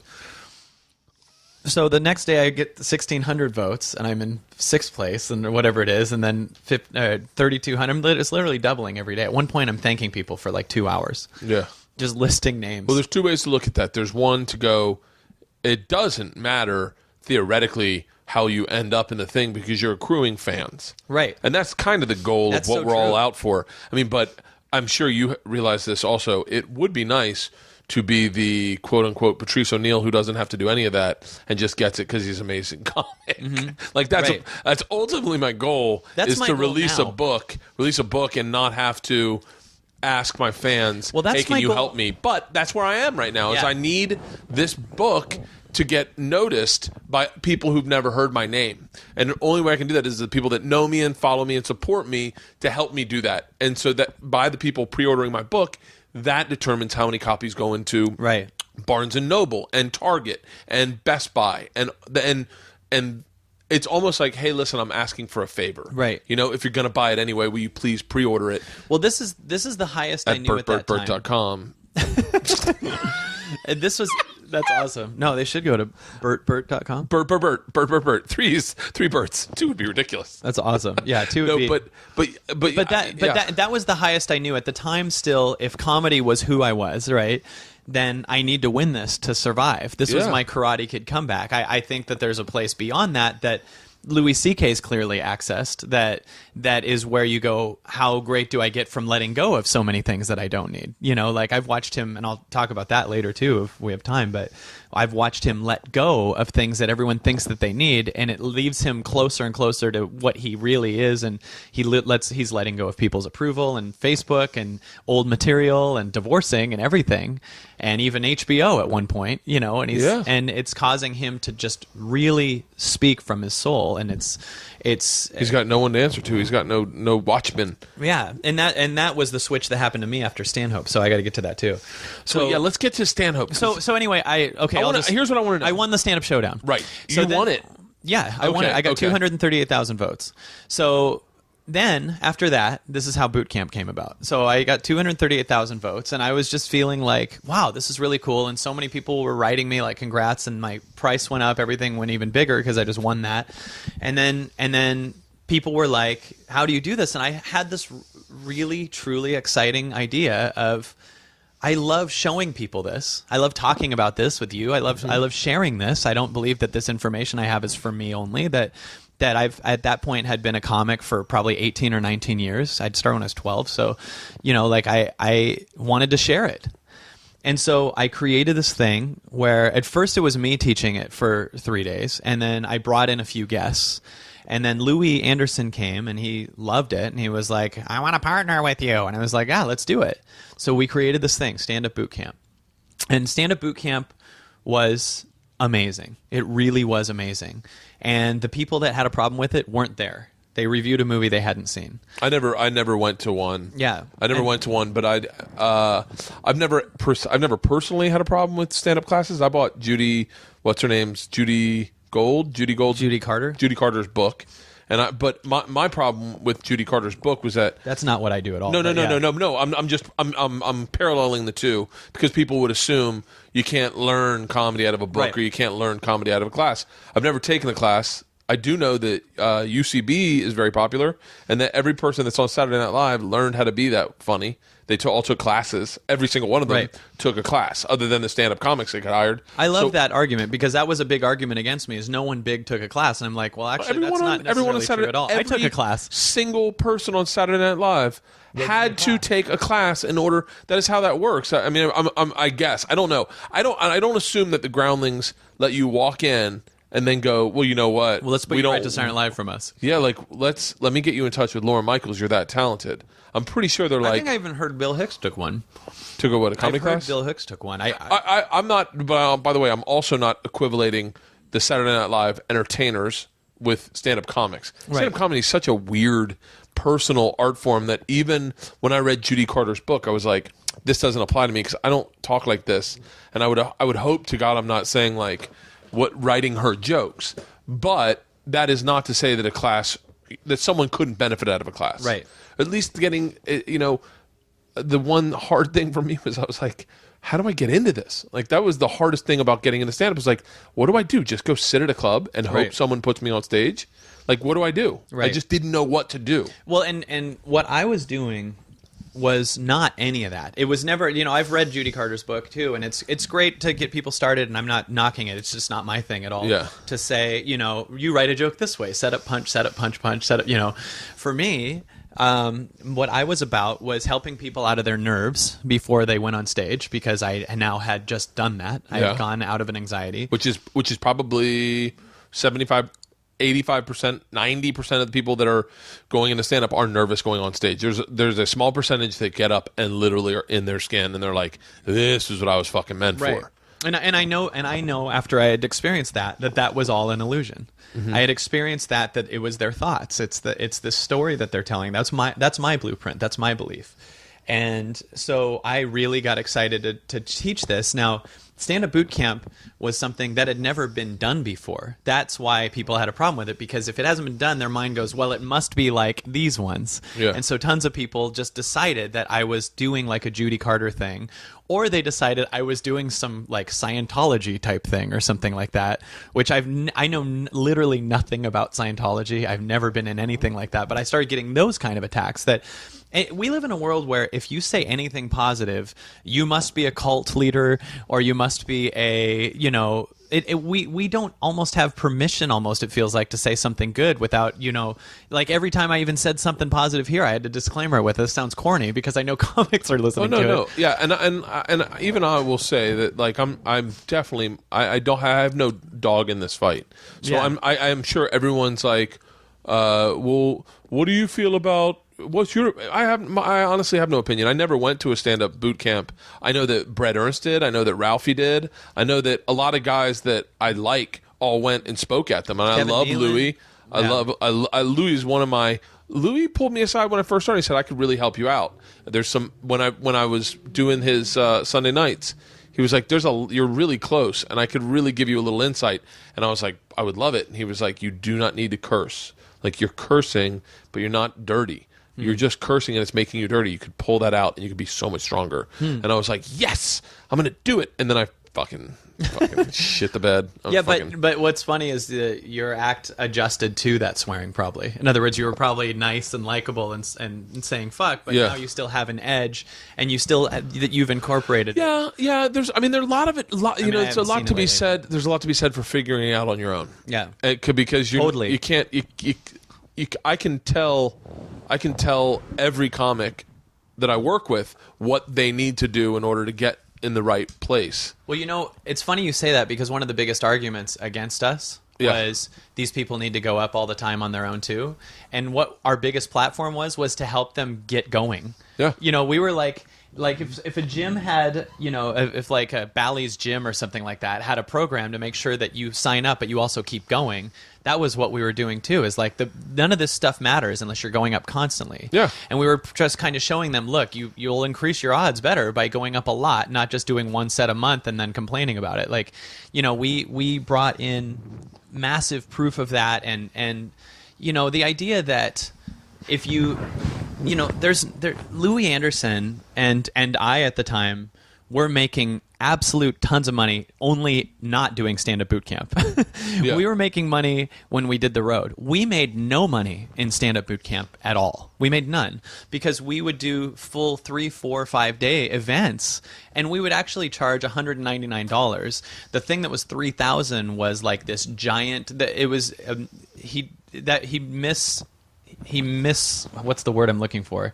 He took what we were doing and took one specific thing. Who's Louis? No, Doug. Oh, Doug. So I'll talk about that in a minute. Okay. But basically what I'm saying is he just took one price point for a giant offer that we had for a big thing that would cost us a ton of money, and said the whole thing is $3,000. Because there was a rumor that it cost $3,000 for boot camp. It was $199. And we would have 30 to 40 comics in there. And we would do, just do the math. We'd have 2-3 days events where we were teaching 12-hour days. Yeah. And Louis and I would be in this zone, and we'd have so much fun helping them. We'd be exhausted because we worked so much more than when we go to one gig for an hour for 10 to 20. It's a day event, right? Yeah, well, it was 2. But no, I mean, you were working the whole full day. It was 2, and then there was another one that was 3, and there was another one that was 5. But we were spending almost every weekend doing at least 2-day events where we would work from 9 a.m. till 8 p.m. or so, and then we'd also usually go do a gig that weekend in that club that we were doing it at. Yeah. So we'd go on the road, and we would take these aspiring comics, and club owners were loving it because we were helping comics that had all kinds of issues and anxieties and stuff, and the comics that went loved it. I can show you tons of testimonials or emails. Is there anyone that took your class that I'd know now? Do you know Lucas Seeley? No. He now is doing the... He's created a room that's really big in Montana. I don't do any fucking rooms. I feel like I do the road, and I do like whenever like there's something local that friends are doing, I'll jump on it. But I don't really do. I'm fucking lazy as fuck. So most of the up and coming things from different cities. Now, I'm not saying I'm taking credit for this, but to answer your question. Mm-hmm. They also happen to be people that went to the boot camp. So like there was a thing that came out in Miami, and it was like the top 5 comics to watch for, something like that, and 4 of them were boot campers, like that people that had gone to the boot camp. Anyone I know anyone. What's funny is this was 4 or 5 years ago, so I'm trying to remember a lot of the names. I'd know their faces more, but if we look it up, I could. One was Oni Perez. Was it? What is it? I don't know. I'm just guessing. I'm trying to think of the names I know. So what's the guy? He's Cuban, and he always talks about the bear. He's the bear, and he's so funny. I don't know. And I know I feel bad because it's been like 3 years. Right now, the person is listening to this. I know. Going, Bert, I worked with you too, asshole. Yeah. Why won't you just say my fucking name? People always think we're such dicks for not remembering them. They don't get we meet 200-300 people a night. I mean, I drink a lot, so yeah. But in Seattle too, there's a guy named Jay Hollingsworth. I know Jay. Yeah, I know Jay real well. So he took it, and then he became like the MC at the club. But I worked with Jay. Yeah, he's a great guy. He is. I did his podcast too. But a lot of those Seattle guys had taken it, and now I'm not at all taking credit for because they took it, they did this. In fact, I would also even argue against that they have that motivation and they're already seekers, so they probably went to us, and that we gave them more permission to be who they already were. In other words, like when I was 15. I would rent out high school theaters and charge $10 a ticket to come see me. And when I was 16, or when I was 15 also, I remember writing out, "Are you having a corporate party looking for entertainment? Call Kyle Cease" on a flyer and sending it out to every corporation. Jesus Christ. And like, so I'd make a ton of money doing corporates because I'd call the Chamber of Commerce of every city, and then I'd get the mailing labels and make a flyer that said, "Are you?" Just started smoking weed. I learned how to roll a joint in 15. Yeah. And I was very unfocused. I started dipping tobacco. But my point in that is that I love talking to you, man. My point in that is that I don't only say Tony Robbins is the reason that I did this stuff. I'm saying that was always in me too. Hey. Hi. Good. How are you? Can we put this on pause for 10 minutes? Sure. And keep talking? Sure. Yeah. Is that possible? Yeah, because okay, I got to do the whole thing. No, I know. There's so much more I want to talk about. Is it happening right now? Oh, just No hey, just come and grab me when it's ready, and we'll put it on pause and take it. I'll just call in. It's 2:25, right? Oh, I'm sorry, my clock says 2:30. Okay. Well, no, what time? Jesus Christ. I'm sorry. Everyone right now is like, are you fucking kidding me, Leanne? No. Just call in, and when it's ready, just come grab me and I'll hop on. So No problem. So in a way, this could be your first foray into what you've done a lot of recently, which is basically like a seminar, a self-help seminar, which It is, but I have a problem with a lot of self-help seminars too, and Yeah. that's that. You know what I love about comics is they come from a very authentic place. They're about truth, and they're about saying what the truth is overall. yeah. The transformation world is very positive and awesome, but they don't have nearly that same level of authenticity overall. Really? There's a lot more that I see manipulation and sales tactics. There's a lot of and by the way, when I say that, I'm not saying some of those people don't deserve money for what they do, but there's just a lot of tricks. Like I go up at those events and I speak at other people's events, and sometimes I'll call them out because they'll be like, when they do a thing like, I only have 10 seats left for my next event, or some scarcity tactic to get people to Yeah. run to the back of the room. I hate that. You know, Can I tell you? And the comic in me calls that out. So I'll tell you that it's the same problem I have with my therapist, which I don't go to anymore, because I kept feeling like, yeah, but don't you have a mortgage at the end of the month? Mm-hmm. So like ultimately, as long as you have this mortgage and this office space you need to rent, I'm going to have problems because you need me to pay for that. Right. Like And I don't agree like with that. you. And that's what I love about comedy is I am just offering a service to just cheer you the fuck up. And that's what I'm doing even with my seminars. I've seen all your tapes, and you are, and I don't watch any self-help stuff, but you clearly have morphed what you believe to be positive practices in life into comedy. Yeah. It is a great mix, and I remember talking to Heffron, not to bring him up twice in one podcast. Heffron's like, I'm getting lit up. When are they going to talk shit? We're never. But Heffron was doing corporate events on Sundays. He'd go into a club, and then he'd do a corporate event. I'm going to say a number, John, and I apologize. You're like, Bert, why are you saying numbers? But it was like $150 a ticket, and he would teach people about public speaking, like corporate leaders. Yeah. And he was like, I may only sell like fucking 50 tickets, but 50 tickets at $150 a head is a lot of fucking money on a Sunday afternoon. Mm-hmm. And there is a thing is comedy is so fucking needed. I had a big deal with Pris and my dog that is in the hospital with the knee surgery. The first night we were going to put her down, I'm just literally fucking bumming. I can't remember exactly who it was, but I think it was Geraldo is on Comedy Central, and they're doing it, and I'm listening to him, and it's a really inappropriate joke, but it just makes me laugh so fucking hard. And I'm like, you know what? That might offend somebody, but that little service right there, that little transaction of him writing material, sending it to me for free, cheered me up and made me laugh, made me forget about my sincere problems for maybe 35 seconds. As every time I think of that, I think of that moment. And I was like, that is kind of what you're doing. You're offering theoretically, and I say self-help only because I know that you are into that, having listened to your podcast, reading your posts on Facebook, which are hugely fucking popular. Like, my post will get like 17 likes, and I'll be like, woo, I'm on fire. You swim in the ballpark of about 500 likes per post. So you're very interactive with your fans, but you've morphed it. Now, so you it's funny because a lot of that comes from what I'm doing when I wake up in the morning. I this is going to sound weird, but I just sit and I listen to silence for a long time because I have a ton of thoughts that come through. Is that my conference call? Hang on. Okay. Pause. Yeah. Pause. The show. All right, we're back. Come back on all of that. We're back. No. It's just Just fucking this fucking business. I just want to have a good time. I hear you, man. Anyway, That's what I want. so where we left off was we were talking about you had gone out, you had done a few of them. You weren't making tons of money on it, but yet you were getting a negative feedback from comics. I would hear through. So we would do these events, and they were really amazing. We're in our own world in this place where we're getting people out of their shit. We're helping them open up. You end a 2-day event, you've immersed yourself in creating. You've been creating for 2 straight days with people, and you feel high. And then you'd hear through the grapevine someone else you knew that was a comic would say something. And it would hurt, because that was still back in the point where I am what people think of me. It's a different place than I am now. It really is, because you have to change that. But so one day...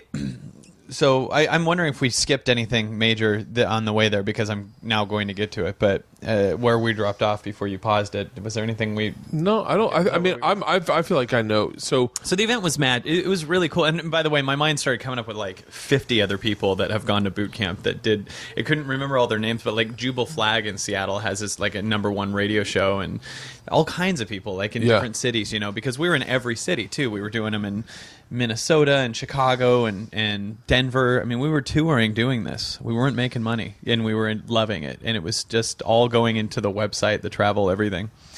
And one day we were in Chicago, or like a suburb of Chicago. We were doing St. Charles, Zanies, and doing a boot camp there. And we did an event. It was great. And then I would hear, I remember at the end, I heard through the grapevine that night, like another comic said something about me, like Kyle's gone off the deep end or something like that. And it affected me. And then the next morning, I'm still in St. Charles, and I'm with Louie, and we're at breakfast. And I just said, I said to him, it's really weird the timing of this, because I said to him, I have this thing in me where I really want to get over what people think about me. Because I would hear that, and it really hurt, Yeah.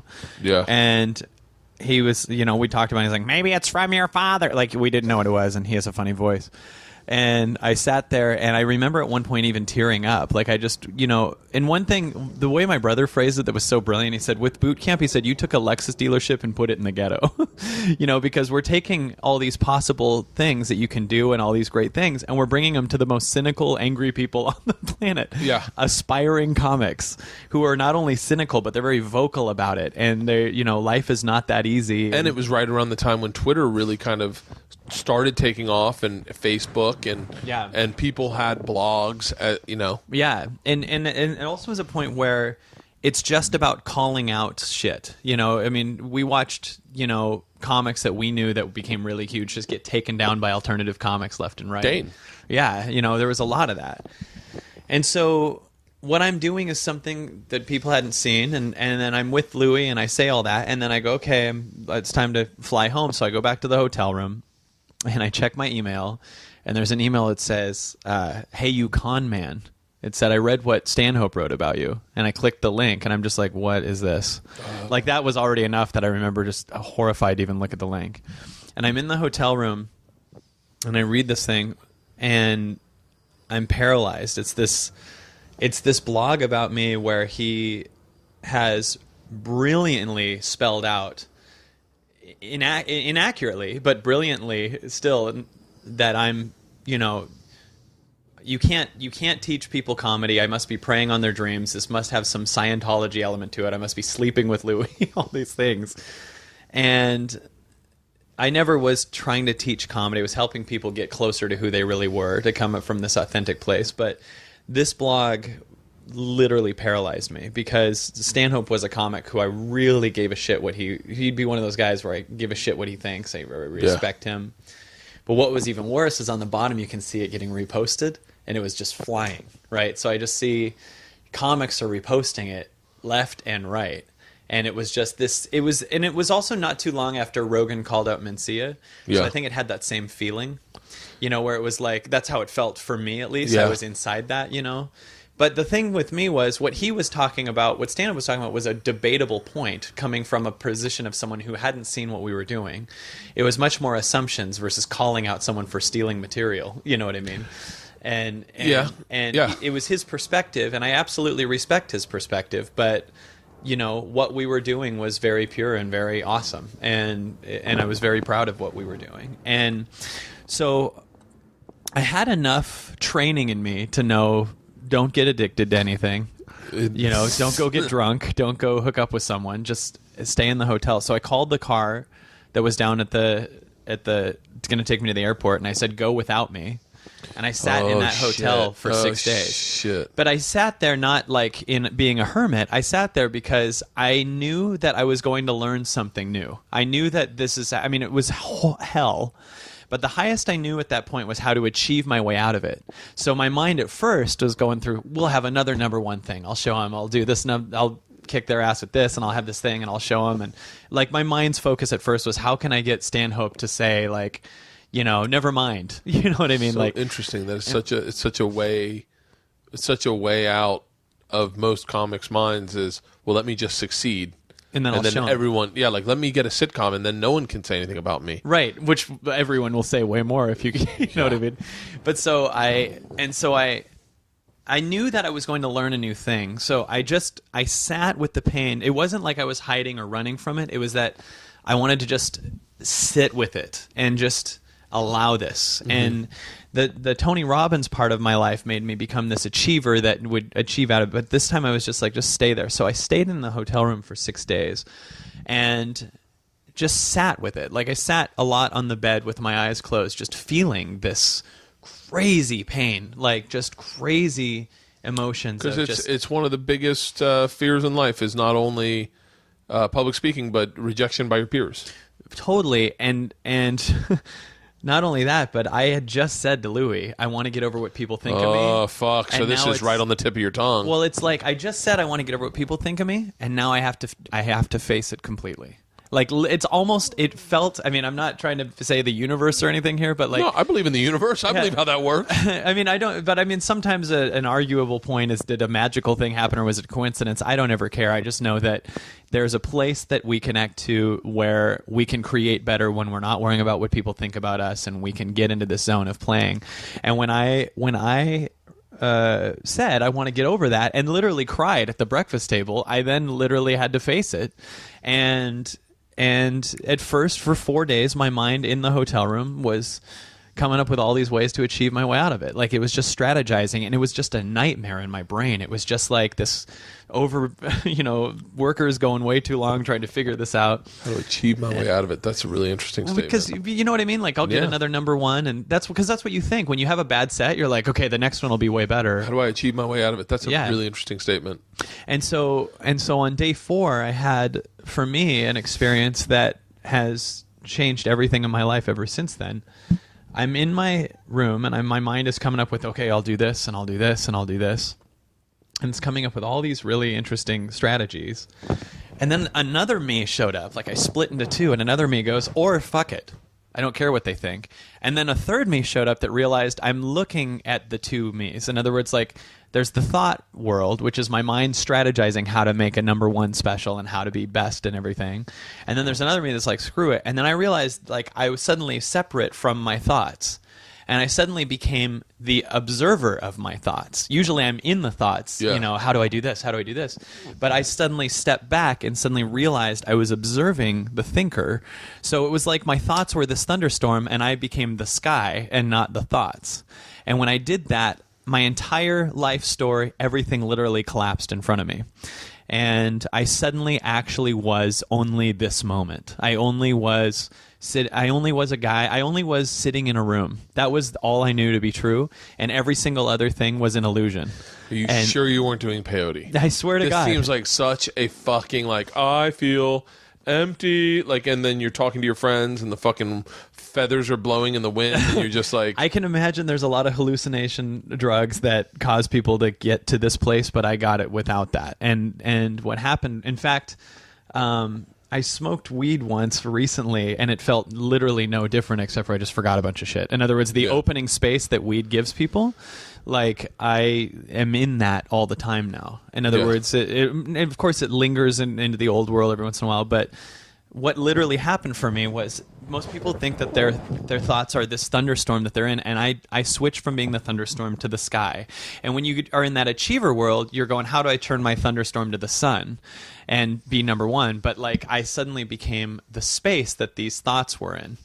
So that was my experience. It might sound a little kooky and stuff, but like what happened next was I ended up staring at the wall for 5 hours in absolute bliss.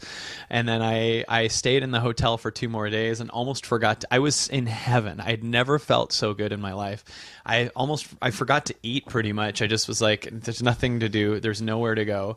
Ideas were the ideas switched to insights, meaning like way more exciting, higher things that just showed up when they wanted to, and I just felt them.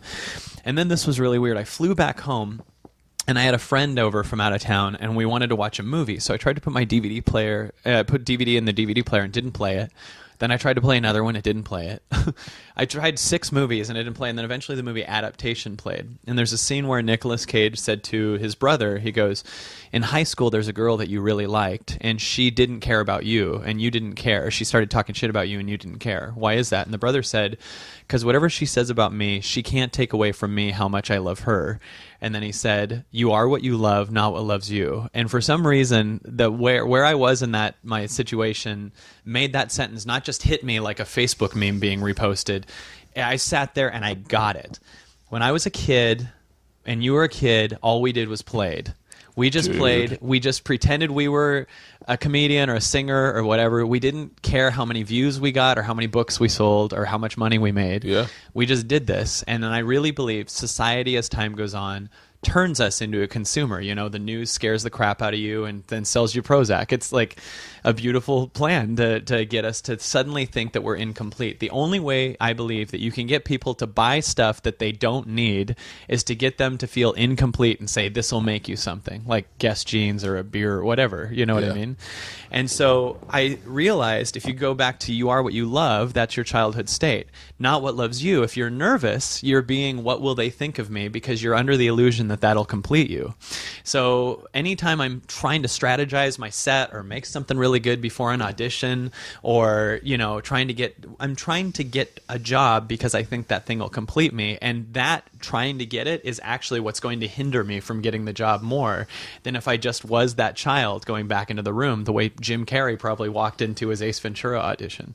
You know, and so for me, then that weekend I headlined the Miami Improv, but that was 4 days away from when I saw this movie, and had this total confirmation of my shift. And I didn't have this show coming up as a thing that I wanted to do well. I just was truly in the moment with each thing I was doing. So I'd go to a restaurant and truly care about the waiter that I was talking to, and then I'd go to another thing, and that was actually more important than the gig coming up, because that's what I was doing. You were like those really stoned homeless kids. Kind of. Who just are like, hey man, your dog is beautiful. Yeah, but without the...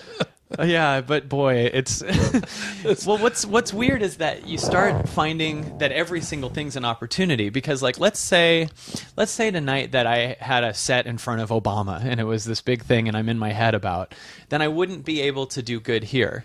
But this is an opportunity in this moment, right? And this is what we're doing. I'm a firm believer in living in the moment. Yeah, I'm a firm believer in slowing down, saying hi to people, smiling at people, and say good morning and stuff like that. I'm a firm believer in trying to fill up your space with positivity and dump that on other people. You'd be shocked. Yeah. This morning especially, I drove up Rhode Island to school on a bike, and then I rode back by myself. And I said hi to like 6 people. Everyone had a shitty look on their face. And I went, God, I'm so glad I'm not in their world.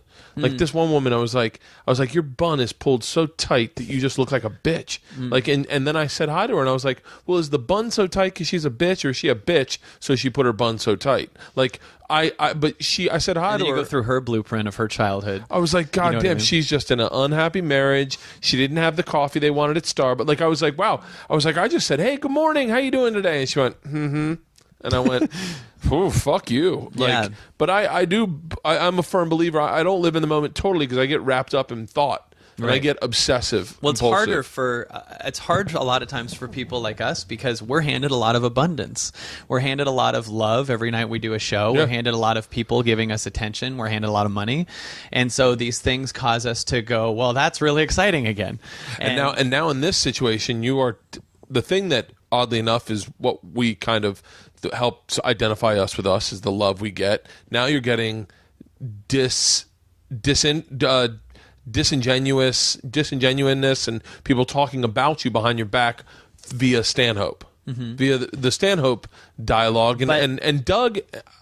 I bet Doug was more shocked than you at the amount of retweets or reposts he got. He said that. Yeah. I'm sure he was. I'm sure he just wrote this thing thinking, no. I mean, I got to be dead honest with you, Kyle. If I thought that I could write a blog about you and fucking explode and have this many people still talking about it, I would have done it before Doug. I would have been like, fuck. I would have emailed you and like, listen, there's a joke. I'd have been like, fuck Kyle Cease. But that listen, it's a joke would have been. I could have played with it. Yeah, I could have never. I would have never in a million years thought. Like when I saw the comedy bootcamp trailer, I thought two things. I went, Jesus Christ, this looks like it was edited very well. And I was like, and this is extreme. It was, and I knew it was your brother because I know your brother does a lot of your stuff. I was like, and in my head I was like, I should get his brother to cut something for me. But and then the other thing I thought was, this is extremely bold and gregarious. It is out there. It is extremely it is like you were selling a Mercedes. The Lexus dealership is not far off. It was like in a place. You know why we were like that is because in that room it was that good. It was so amazing because when people people are. I believe very much that everyone is capable of a hell of a lot more shit than they think they're. Even the people that can envision the greatest shit in the world that they could do, they're capable of way more than that. Because what they're envisioning is still from the limited space that they perceive themselves as in that point. Yeah. And so when I look at a lot of people, I almost get frustrated when they sit here and say why they can't. They want to do this, but they can't do this because they have this thing. And I'm sitting here going, dude, you know how unbelievably powerful you are. Yeah. And it's not some corny thing. It's like, it's weird. And the reason we a lot of times don't do that is we have such an abundance of just Facebook ability that we can go on there. And if you put an animal in a cage, it's going to want to get out of the cage. But if you keep throwing candy in that cage, it'll never want to get out.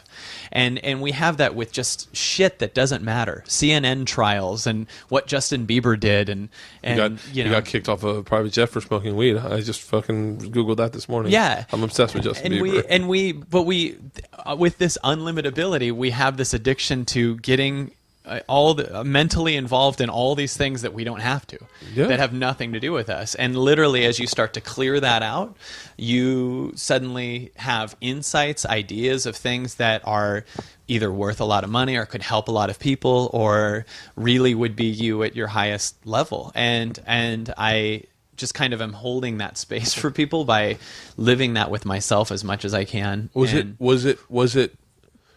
this? I don't know. This just came to me in you saying that.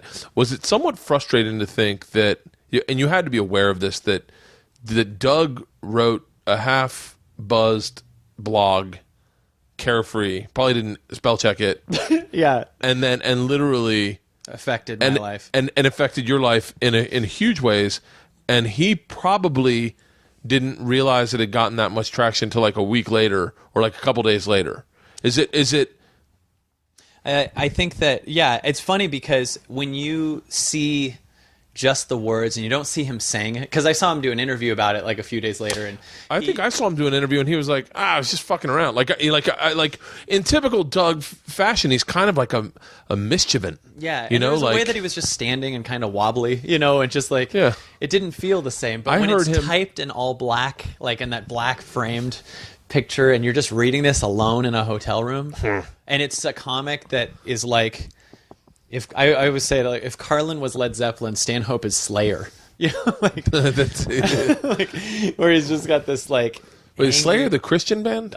I don't know. Aren't they No, I didn't. Okay, I don't know. I don't mean a Christian band. Slayer. Who am I thinking of? Isn't Slayer a bunch of like?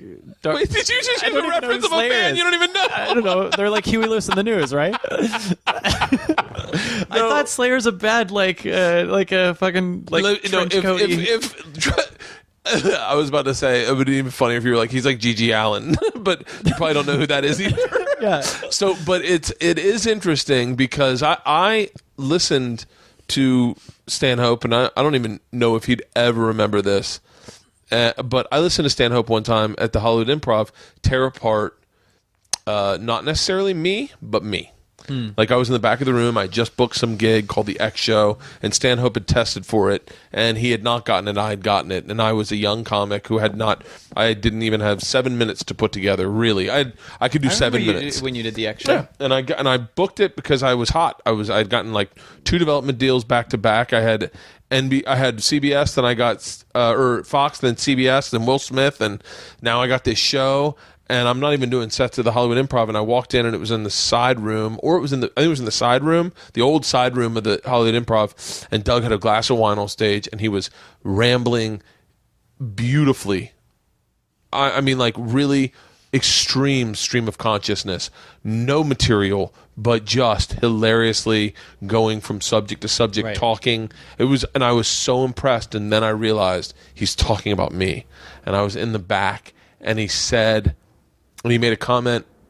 I can't remember exactly, but he was like, I think I was with Gary Valentine, and Gary Valentine's losing his fucking mind because he knows what he's talking about. And he's like, I'm not talking about you per se, Kreischer, but I'm talking about you don't know what it's like to do this, and then have no love for you when you go to this or whatever it is. I forget exactly the exact words, but he was talking about doing the road, being on the road. Not that he hates the road, but the road is always tough. And when you get a one shot at something and then it just fucking falls apart and they give it to some kid who can't do 7 minutes or whatever he said. But it was very accurate. It was very funny. But it was like, holy shit. Well, funny makes it so... It makes it so much more frustrating because I'm laughing at it, knowing I'm laughing at me. Dude, I laughed at a couple parts of it, too. And sometimes I get hesitant to talk about it because I don't want to give it so much energy. You know what I mean? But you know what? It deserves the energy it got. What I mean is like everyone especially reading it and it going number one again. No. Oh, no. I think... Go to evolvingoutloud.com. I'm Doug's... I've talked to Doug about... briefly about when he comes in trying to schedule a podcast with him, and I think Doug is, and he said he'd come on my podcast too. He's one of the nicest fucking guys in the world, and I know people don't want to hear that. They want to hear that he's this fucking rabble rouser who just drinks and parties. If he comes on yours, I'd love to come on it with him. Yeah, I'd totally. He's one of those guys that when I was on the road, finally, all the TV shows go away, all the money's gone. Now I'm on the road with one kid, and I'm doing a gig for $700 headlining. And I did not have the friends I had at the time were not the kind of people that were somewhat honest about things. That you couldn't just say to them, "This really fucking sucks. Fucking who cares? What the fuck? Don't take it. Stay home." Yeah. And I just was like, I have to take it. I want to be better at this. And I literally drunk in a hotel room. I just fucking took a stab in the dark and sent Stanhope an email. I was like, "Hey Doug, it's Bert. I don't even know if you know who I am or if you remember me, but I did the X Show and I'm now doing the road." I was very candid. I was like, I'm now doing the road and I am fucking miserable and I don't. Does it get better? I told him how much money I was making and that I was drinking. I was very honest, and he just wrote back, It's called the quickening, sugar. Enjoy it. And then he's like, hold on to it. It'll be fine. It gets better. These are the low moments. You get high moments or whatever he said. And then like 2 weeks later, he emailed me. He's like, how's everything doing? And it was like, and we became friends through that. And I to this day, I massively respect him. But part of what I respect about him is that he may hear something I say and not like it. And he'll be honest about it. Yeah. And that's the one thing I love about people, because I'm not that way. Mm-hmm. I'm very, very guarded now with my opinions because I don't want to offend people or hurt people. I just keep them to myself. Big opinions. I'll tell you my little ones. Like, I fucking think cheese is awesome. Can't understand how someone will go vegan. But like, yeah, I know what you're saying. And I know what you're saying when you say you don't want to give it power. There's a lot of things I do not speak about because I don't want to give it power because it is not in my life right now. And I don't want to bring it back in my life because when it was, it had too much power.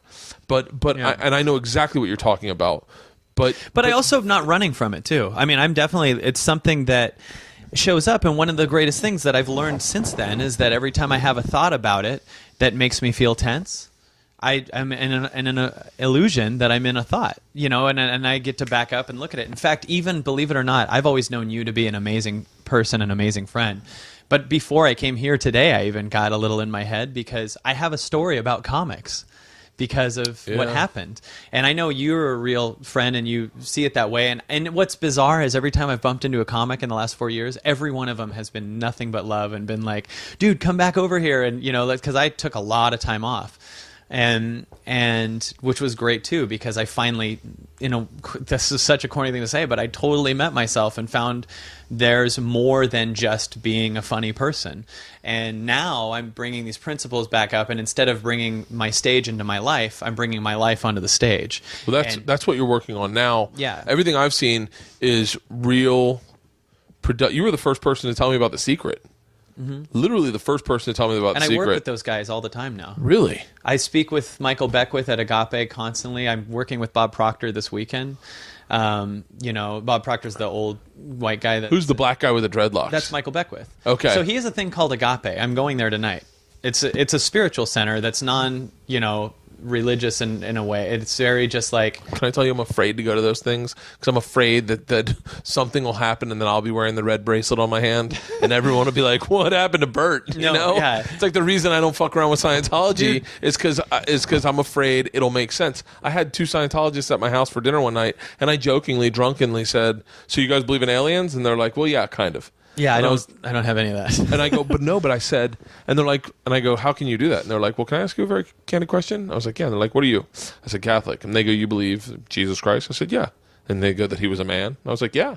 And they're like, and that he died and like some moved a rock and came back. I go, well, that's kind of figurative. And they're like, and that Moses actually split a sea, like he parted a sea, and that they had all these animals on an ark, like really that really happened. I go, well, those are kind of like stories and fables that kind of help.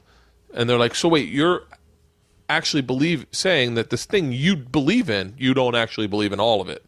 And I said, yeah. And they're like, do you believe that there are life forms on other planets? I go, there has to be. And they're like, okay, so you actually believe the stuff we believe in, but you're mocking it. And the stuff you believe in, you actually don't believe in, but you wouldn't mock. And I was like, motherfucker, is this how it happens? Yeah. I'm like, am I getting assessed? Oh, where's Tom Cruise? So, so I like get terrified that I'll get brought into something. Here's what I'm so aware exists and I'm not about at all. Getting people to think that something outside of you has an answer. In other words, doing an event or getting a thing going, like I've seen so many events where they're just teaching internet marketing or whatever, and then they go, if you want to know more about that, you have to go to my next one. I say very clearly, I'm sure you've seen it in my videos, I am just a guy giving you tools, and I've gone and done a lot of my own inner work, and we're no different. A lot of times after my events, people come up and they'll be like, what you said was amazing for me or whatever, and I'll be really frustrated because I'm like, you can too. Like, I see each person as a seed that can become a forest, but they see themselves as a rock, and that's why they end up worshiping shit outside of them and ruining their lives. And, because I believe, what I believe as far as those kind of things are concerned, nothing. I believe that the more I don't hold on to a belief, the more I'm not wrong tomorrow. I have nothing to defend. I have nothing to. I'm just cool with going. I have no clue what happens when we die or how we got here, and I love not knowing. And that not knowing terrifies me. But that's where the freedom is for me. If you can love not knowing, because I heard you have a thing with airplanes. Is that true? Yeah. I can get you over that if you want. No, you can't. I bet you I can. No one can. Bet you $1,000 I can. I bet you. I'm just going to say I never got over it to win the $1,000. No, I've done it all. I mean, I've done it all. I've done everything. I've done. Well, I've just shy of being in a plane crash. I've done everything that you can do in a plane. Aggressive therapy, stunt pilot, jumped out of a plane, jumped off a bridge, I've fucking been in a free fall on a plane. I've done it all, yep. and I've just gotten to a place where I was like the other day I flew sober. I was fucking white-knuckled death because I am afraid of death. That is where my fear is. My fear lies in the unknown. What happens when I die? How come I'm not at the party anymore? Like what are my kids going to do? How come I'm not going to be there to share these things with them? I just feel like I'll never get over that, and that is my fear is death. Not necessarily flying per se. I understand that there are more dangerous things that I do on a day-to-day basis. Right. Chewing food and walking up steps, I'm sure is more dangerous than flying. But it's just the death, man. It's just like I need to know.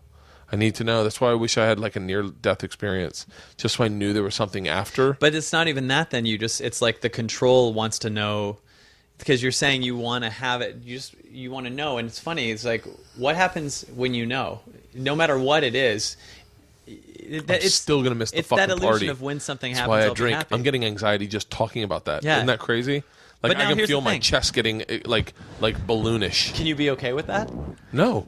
That's why I drink. But what if you just now decided to allow the anxiety for a minute? I've done it. I've allowed it. But you got to understand that I am the anomaly to what all these things work for everyone else, because they haven't done a lot of shit. However, I have done a lot. Skydiving and all that shit isn't what I'm talking about. But my fear is of death. Mm-hmm. And so I've put my situation in I've put my life in death's doorway a number of times. And I'm not using even skydiving as I fought a bear. I was in the water with great white sharks. I've done it all. Mm-hmm. I've had the night where I couldn't sleep, and then I woke up and I did it, and I get through it. Now that rush you have the day after is Rachel Ray was like, you're going to feel like you have a secret, and that and it's going to be beautiful because you don't want to share it with anyone, but it's your secret, and it's the power of life. And I was like, yes, and I did, and then it went away, and then I'm just getting nervous again. I get anxiety, and I get through anxiety, and I can get on the other side of it, but I do get it. I get it when I get on a plane on Friday morning to go to Omaha. I will get on a plane, and I will not. My new thing now is not to drink before I get on the plane, but to drink on the plane. So I got to take off sober. That's my new thing. Are you free February 21st through the 23rd? No, I'm in Rio. Damn, I want to give you a ticket to my thing, because I'm doing a 3-day event that Kelly Carlin's doing with me, and George's daughter, and a couple other speakers, possibly Marianne Williamson and a few others. Yeah, and my events have been about this, about getting into the creative state, about allowing the stuff, and the people that have come to it, after bootcamp split and after Stanhope's blog and everything like that, I went through a shift where it's like, well, this is still real for me. So I did it for myself, did more events. Like the last one I did had 350 people at it, and they really all went through a massive shift because they. And is that one of the videos I watched from Evolving You Out just Loud? You just sent me a video, and I love that you the way you started it. And you're like, I can't believe this started as an idea. Yeah, it's the power of an idea. Yeah, the power of follow through. It's very true, and I like that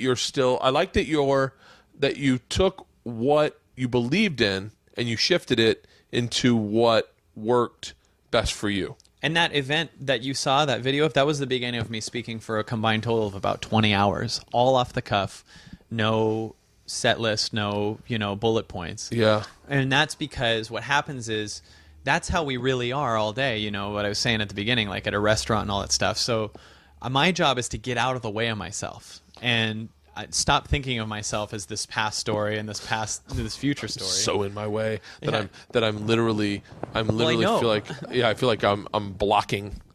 And I know that and I sure don't want to sound like the Scientologist, but I swear to God, if you have an interest in actually getting at, I've gone through something that is really bizarre, and I actually can help you with it. You don't have to. I don't have. No, I'm up for everything, but I feel like I've done. But already, so what much you're saying shit. right now. So, am I invited to say something? Yeah, of course, please. So what you're saying is already a story based on your past. Yes. And you're only this moment. So your mind is actually literally grabbing onto a past story and saying that's how it is now, when you could just allow that story to be and not use it as a way to. In other words, we do this all the time. Like when I'm before I would be about to do a set, and if I had a bad set before, which rarely happened, very good, and I'd be like, oh, I hope it's not like that one. The girl that I'd be with would be like, baby, you're going to do great or whatever. And I'd be like, no, I'm not. Like, it wants to, The ego would rather be right over happy. It would rather prove me wrong with that it's totally doable, because it is doable. If you have evidence of anyone overcoming shit, which I sure have, and the people that have gone to my events have, and many people in this world have overcome a ton of stuff. I get very passionate about this because I feel like someone who's gone skydiving mentally, and I'm on the ground safe, and I actually am identifying all the illusions that every person's under, that's about to skydive, and most of them check in with other people that haven't skydived yet. So those people want to give them justification for not skydiving. Yeah. So they go, oh, you shouldn't jump. You shouldn't go do this, because then those people will feel better that they're not doing it. Yeah. So if you really It's like going to a bar and talking about quit drinking with a bunch of drunks. Right. They're gonna be like, dude, you can handle it. Moderation, man. Right. And most Stop people doing shots. and most people would rather connect to other people and stay shitty. They'd rather get connection over growth. And when you finally are going, you want to. It's a matter of you'll comprehend. You're hearing it intellectually right now, but eventually you'll flip it emotionally. Is there something to be said though that I feel like I am Pavlov's dog? So I've trained myself to start getting nervous when I know I'm about to fly. Right. And so despite all the positive thinking, and I am a firm believer in positive thinking, and I'm a firm believer in goals, and so my goal this last week to fly was I am not going to drink before we take off. Right. And Which if is cool. if I can get myself on the plane sober, and get lift off, and I'll busy myself, and then I'll be fine. And I got there, but what the problem is, it's just like Pavlov's dog, trying to teach him not to salivate every time he hears the bell, is like, I'm hearing the bell, and I'm salivating, and I can't stop salivating. And it's like, I was shaking on the plane. So you remember how I was talking about going from the victim to the achiever? Okay, well, after Stanhope's thing happened for me, what happened was I went to a later stage in what I believe to be different levels of consciousness that are available, different places of spaces that you can be in. In other words, which that's totally sounded like Scientology, I think, but but here's what I mean by that. This is a book Michael Beckwith from The Secret wrote that I love, and he talks about in life visioning. That black dude wrote The Secret? He was in The Secret. He wrote tons of books. Okay. I thought it was huge. brothers for some reason that wrote The Secret. Who? Two brothers. No, it's a Two dudes, Australian woman named Rhonda Byrne. Oh, who really? made The Secret. Yeah. Okay. So anyway, so if you think of, there's all kinds of different places you can be, and there's the person that's a victim, we know, and then there's a person that can achieve a ton. So we know a lot of people who say, I can't do stuff, and then they just sit at home and do nothing. And then we know there's the Donald Trump type people of the world that can achieve a bunch of shit, but they don't seem very happy. They achieve a ton of shit, but they're always achieving more because they're like where I was in 2008, 2009, going, when something happens, I'll be happy. So I kept achieving a ton of shit. Well, you're in both 1 and 2, in those two victim and achiever places, you still are in control of everything, right? Because in the victim mentality, you're going, I'm pissed because this happened to me, or my mom did this to me, or my ex did this to me, or whatever. And you're in a place called to me, right? You say everything happens to me. So if you're in a state of to me, your entire life is literally run by what your circumstances are. So people are all crazy and they're upset because of something that happened in the past, which it doesn't exist, or they say this thing. So then when you start to figure it out, what happened with me in 2006, when I went from suicidal anxiety to number 1, I suddenly was in a second place of by me, where I go, this whole thing's run by me. I can have the number 1 Comedy Central special. Both of them require my control. I still had to control everything, but when Stanhope wrote that blog, my control of my circumstances were too overwhelming, and I had to let go of control. In other words, I had to let go of control of what people thought about me because 10,000 comics suddenly had an opinion. Was there a point where you went to that old thing and tried to do damage control, where you're like, well, let me just write a blog in response? I did write a blog a little bit from that hotel, but that it was just coming from a place of love, and it was just trying to do something. No one cared. But when that happened, I can't control that situation, so I have to completely let go. I don't have a choice. It was like death. I don't have a choice. I'm dying. My story is dying. My reputation, every single thing is dying. And in what that is called in Michael Beckwith's book, Life Visioning, is that you're going to a place called Through Me, which is where you actually have to release control. There's a lot of abilities that show up here, because if I'm in control of that, I can know how to have a good set. Then I'll be spending all day doing that exercise you talked about, doing the collegial exercise, trying to figure out how to have a number 1 set. But if I get to a place that's beyond that, where I release control of how it goes by comprehending that how it goes doesn't complete me, then I'm in a much freer place. And what I do is I play all day, and I'm actually enjoying all day because I don't care what my circumstances are. So I enjoy this. I enjoy this talk with you. When I'm in the car on the way to the next podcast, I'm going to enjoy that drive. I enjoy the thing. And eventually your circumstances literally don't run you at all. If your circumstances run you, then you have to control everything. So God, it's exhausting. It's like when I had this guy the first time I ever like took a big look at my life and tried to clean up everything, like get healthy, work harder, work smarter, drink less, not fucking eat like shit. And he was like, I feel like you're trying to do a lot of things. You're trying to keep things in check where you can, he's like, wouldn't it be just nice if you just let go of all that and you just fucking just were? And I was like, it didn't make sense, and now I get it a lot more now. I have an example of the parallels between the two, because a year and a half ago I did an event in Vegas and I wanted to fill it. Okay, so if I was in the achiever mode, I'd maybe write 1,000 people and say I have my event coming, and hopefully 150 people will buy tickets. But check this out. I instead meditated, and within 4 minutes I just felt, because when you close your eyes and you just listen for a minute, you hear these thoughts going on, and then eventually you start to observe the thoughts. So you move from being this story of your past, because you realize that past is all just a bunch of thoughts showing up, to this moment that's just observing that story. Okay? So I ended up closing my eyes, and then I came up with a thought that, God, it was during Obama and Romney were running against each other. Okay? And everyone was saying how much they hated the other person and those followers, right? So I had a thought about that, and I ran into the room, and my friend Diego was in the room, and I said, put the camera on, I want to do a riff about this. So I did this 6-minute riff about Obama and Romney and how that's all an illusion. That video is called Dude, It's Right in Front of You. And so if you look online, you can type in Dude, It's Right in Front of You.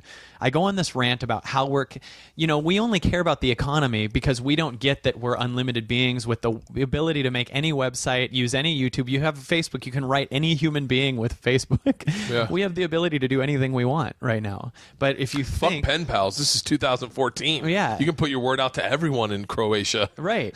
Well, and I went on this riff that came through me. The reason you might notice that I can suddenly talk fluently, it comes right through because I'm not blocking what's coming through. I'm not trying to say the right thing or get someone to like me. It's just, so I made this video from total authenticity, and while he was editing it, he just cut it from like 7 minutes to 6 or whatever, and I said at the end, mention my event.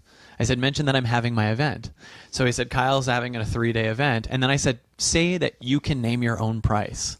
Because everyone's problem is, these things are too much. And you can name your own price. You can come in for $5. I don't give a shit. Same with my event, February 21st through 23rd. I'm going to say to this podcast, and I've not said this to anyone, you tell me what you want to come for, because it's awesome. And go to evolvingoutloud.com if you want to go to it. But when I said, that just came through right now as an idea, right? Yeah. So now I just sold more tickets probably, but that's just because I'm in that flow. But it'll change their life. Do you get what I'm saying? Yeah, but yes, but I'm also like, I feel like I'm in that flow sometimes, but then I say things and everyone's like, whoa. Yeah. We can't fucking do that. You have bosses to answer to. Like I was going to say, because someone asked about signed things to put in my book, and I was like, oh yeah, guys, I'm saying it right now. This is my example of me doing that. I am signing a placard to go into every single book that is a pre-order, because I want you to have an autographed something of me, be it a Topps trading card, which we've just finalized the deal with Topps. We're doing trading cards, or be it a copy of something from the book thing. I got it now. I can hear Yaniv going, whoa, Bert. Yeah, we don't have the fucking infrastructure to do that. Well, but that's for that and those guys. But you doing it with your own YouTube stuff or whatever. I mean, that's kind of how Louis C.K. is working. Oh yeah. And so, so I then said you can name your own price on that video, and then I implore everyone, by the way, if you're in the LA area, to go. This podcast is very large in Southern California. Awesome. So go see what Kyle's talking about. I'll tell you what. Go see it. Hit me up on Twitter. Hit Kyle up on Twitter. Give us your assessment. I have a feeling that it is literally impossible to go to one of your events and not laugh, and B, not have a good, just not have a good time. You're going to entertain, but not get like just talking to you here. I've got like 3 or 4 things where I'm like, motherfucker, I got to change that about me. Like, like you are kind of right. Is that I am living in the past when it comes to flying. I am totally living in the past. I'm talking about my past fears. When I think about flying on Friday, I'm thinking about the time I flew over Nova Scotia, and I think about that. I don't think about. But you're not scared of flying. Your story is scared of not flying. Your story's scared of flying. Yeah. You're a collection of thoughts. I fly 200,000 miles a year on American Airlines every year, and I fly a lot. I fly a lot more than the average person. But so I am. But my problem is I drink on planes. That's the thing I'd like to get. I'd like to stop drinking on planes. I can totally fly anywhere if I'm drunk. Dude, I used to drink in my 20s on stage all the time. I still drink in my 40s on stage. But what I was going to say with that video we put out, it just said name your own price, and then we sold like 150 tickets that night. Yeah. And it was because of an effortless thing that I couldn't see, because it was just an insight idea that showed up within 3 minutes versus if I, in an achiever state, tried to make it all happen. What if I did that with my book? Name your own price. You pay your own price above, of course, $27. And well, it's like, yeah, you could do that. The cynical comic in me is just, I'm literally all these great marketing ideas. I'm like, I'm beholden to too many fucking people. Yeah. Like I have too many bosses that are like, whoa, we agreed. I have a contract that says, I'm not shitting on you, Yaniv. You know I love you. It is. You have 20 minutes to get down to Levity. Do you need to leave? I do got to go. I'll call let's do this again. Let's do this again. I'll do more with you in the next couple days. I'm in town. Well, I leave. I do something tomorrow, and then I leave Friday. I'm back Monday, Tuesday. You want to hang out next week and do another one? I'm having a lot of fun with you. Yeah, this is a lot of. I'm going to put this out. I may put this out Thursday night. Wait, what's tonight? I may put this out Thursday night. Yeah, just because I have a bunch that I need. Like I did one with Ari Shafir. I love Ari to death, but goddamn it, I have to fucking edit that.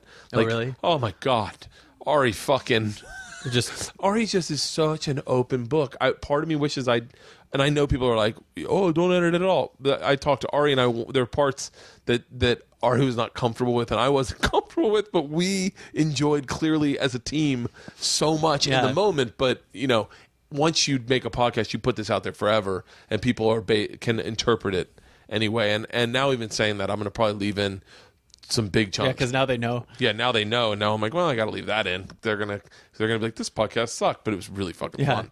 But like, so I bet he and I were almost the same interview. So it's the same thing, right? Yeah. Like, it's so redundant to have Ari Shafir. Ari's such an interesting person because he comes in the Mancave and he'll sit, he gets the mic that can walk around, and he just, as you talk, he's going through your Mancave and he's like eating combos, and he gets into the fridge. You have any more drinks in here? Like he really is at home. Yeah. Who he is. That's cool. He's really found, and I say found, but I don't remember him before it. But man, his voice, podcasting does one of two things to you. It either makes you more interesting to listen to on stage, or well, I guess that's it. Really, hopefully that's what it does. As we do this all the time, you know what's cool about podcasting is we've always been hesitant to write because we like instant rewards, and writing without getting that instant laugh feedback, especially like you and the type of comedy you and I do. Yeah, we like that quick thing. I can just riff and do a joke. Like, it's very hard to have the discipline to like write a book where you don't get that instant "you're so awesome" every other sentence thing. And so with a podcast, we can be developing our voice, coming up with content. As it's not even coming up with content, we're just talking, but that's where the greatest content comes from, is no trying. It's just in real moments, and hearing what our voice is, and not having, it's just podcasts are a great way to get you to write. They really are. They really are. And I don't write, and it doesn't help me write as much, but it has changed my dialogue on stage. Yeah. I'm a lot more of a storyteller now, only because podcasting has given me the forum to explore storytelling a little differently. I don't know. Let's do this again next week. Yeah, I'll let you head out to Levity. And if people would like to make a deal with me to coming to the event, if we have it's these hotels are expensive and stuff, so we're asking $3.99 for tickets. But if your listeners want to come for any deal at all, you know, it's a small theater inside the Westin Hotel by the LAX airport. But it's a 3-day event that I promise you is awesome, and you'll get something out of it, because what it is it's an immersion of, you know, getting away from all of our habitual, you know, smartphones and Facebooks, and surrounding yourself with ideas and people that, you know, there's a study that if you take your 10 best friends and average it out, that's your health, your income, your weight, everything. So, you know, if you're obviously around 10 obese people, you're going to start eating cheese fries. If you're around 10 health nuts, you're going to get healthy. And if you're around 10 millionaires... I'm friends with Rogan. He just leveled that out for everyone. Like, there's no way I can have Tom Segura and Joey Diaz and Ari Shaffir. Rogan's gotten massive conscious, and I love his podcast. He's amazing. I haven't done his podcast before. He's amazing. Yeah. But what I was going to say is the people can write me at my email, which is Kyle. This is actually me, Kyle Cease, KYLECEASE, and then the word contact, CONTACT. I thought you were going to say con man. Kyle Cease, con man. Yeah, that's so funny. I thought you were going to say that for a second. I was like, man, that email must have really hit you. Yeah. Well, what do you think Kyle's Cult is about? Kyle's Cult. I loved the name, and I listened to it. And what's beautiful about that podcast is sometimes they are not fully fleshed out thoughts. They're your theories, working out a theory on positivity, and they are fucking comical in essence. Like that one I listened to with you and Diego. It was you and Diego, and you guys were talking about the future, because the future begets the present, and you were talking about, I was just so fucking... It was so fun. I was really, I was like laughing, but I was like, that kind of works. And then I think I did it with Tom Segura. We did it to each other, but we just fucking, it all went to food. And we were like, well, that meal was great. And he was like, I know, man, I could eat that again. That's so hit him up at Kyle, KYLE CEASE, contact, CONTACT at Gmail. And they can follow me on Twitter and Facebook and all that stuff. Follow him on Facebook, man. There's a lot to be get from Kyle on Facebook. Your fans are rabid. Your posts are daily. They're always a big thought, and it gives you something to chew on for the day. You really are. You really have owned that space. You know, a lot better than a majority of us. They're saying you can't see the label from inside the bottle, and it feels so good to, especially from a fellow comic, hearing cool stuff about what I'm doing, because all I thought about was drinking when you said that. I was like, I'm always inside the bottle. Oh wait, other things. So yeah, and then send him an email and tell him, say the machine sent me. Can I get a deal on the thing? Yeah. And work something out. Go down and check it out. And we'll talk again next week. I know you got to run. I've got to do voiceover. I just want to.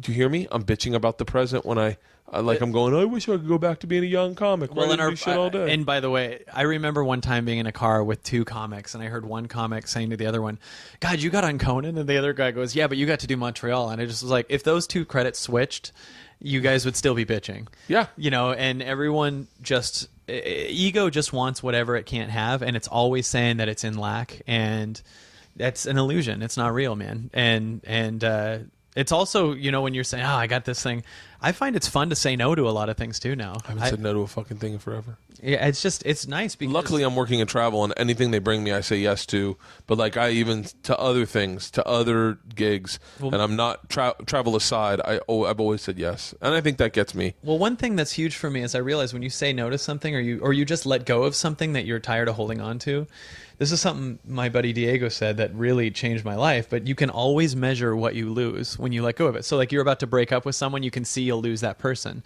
You can never measure what you'll gain. So if you which is 7 billion people just suddenly became available. Yeah. You know, yeah. If you're bisexual and willing to date everyone.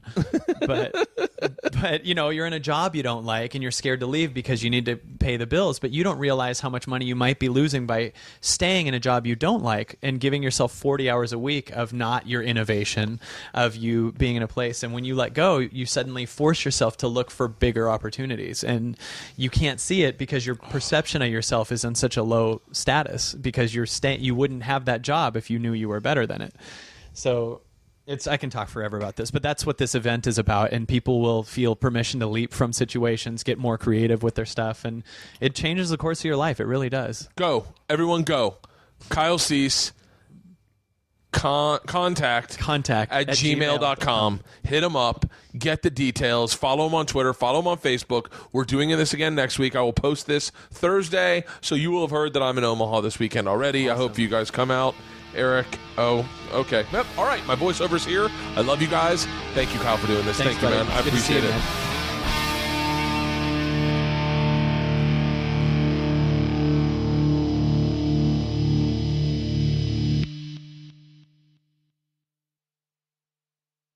This episode was brought to you by The Machine.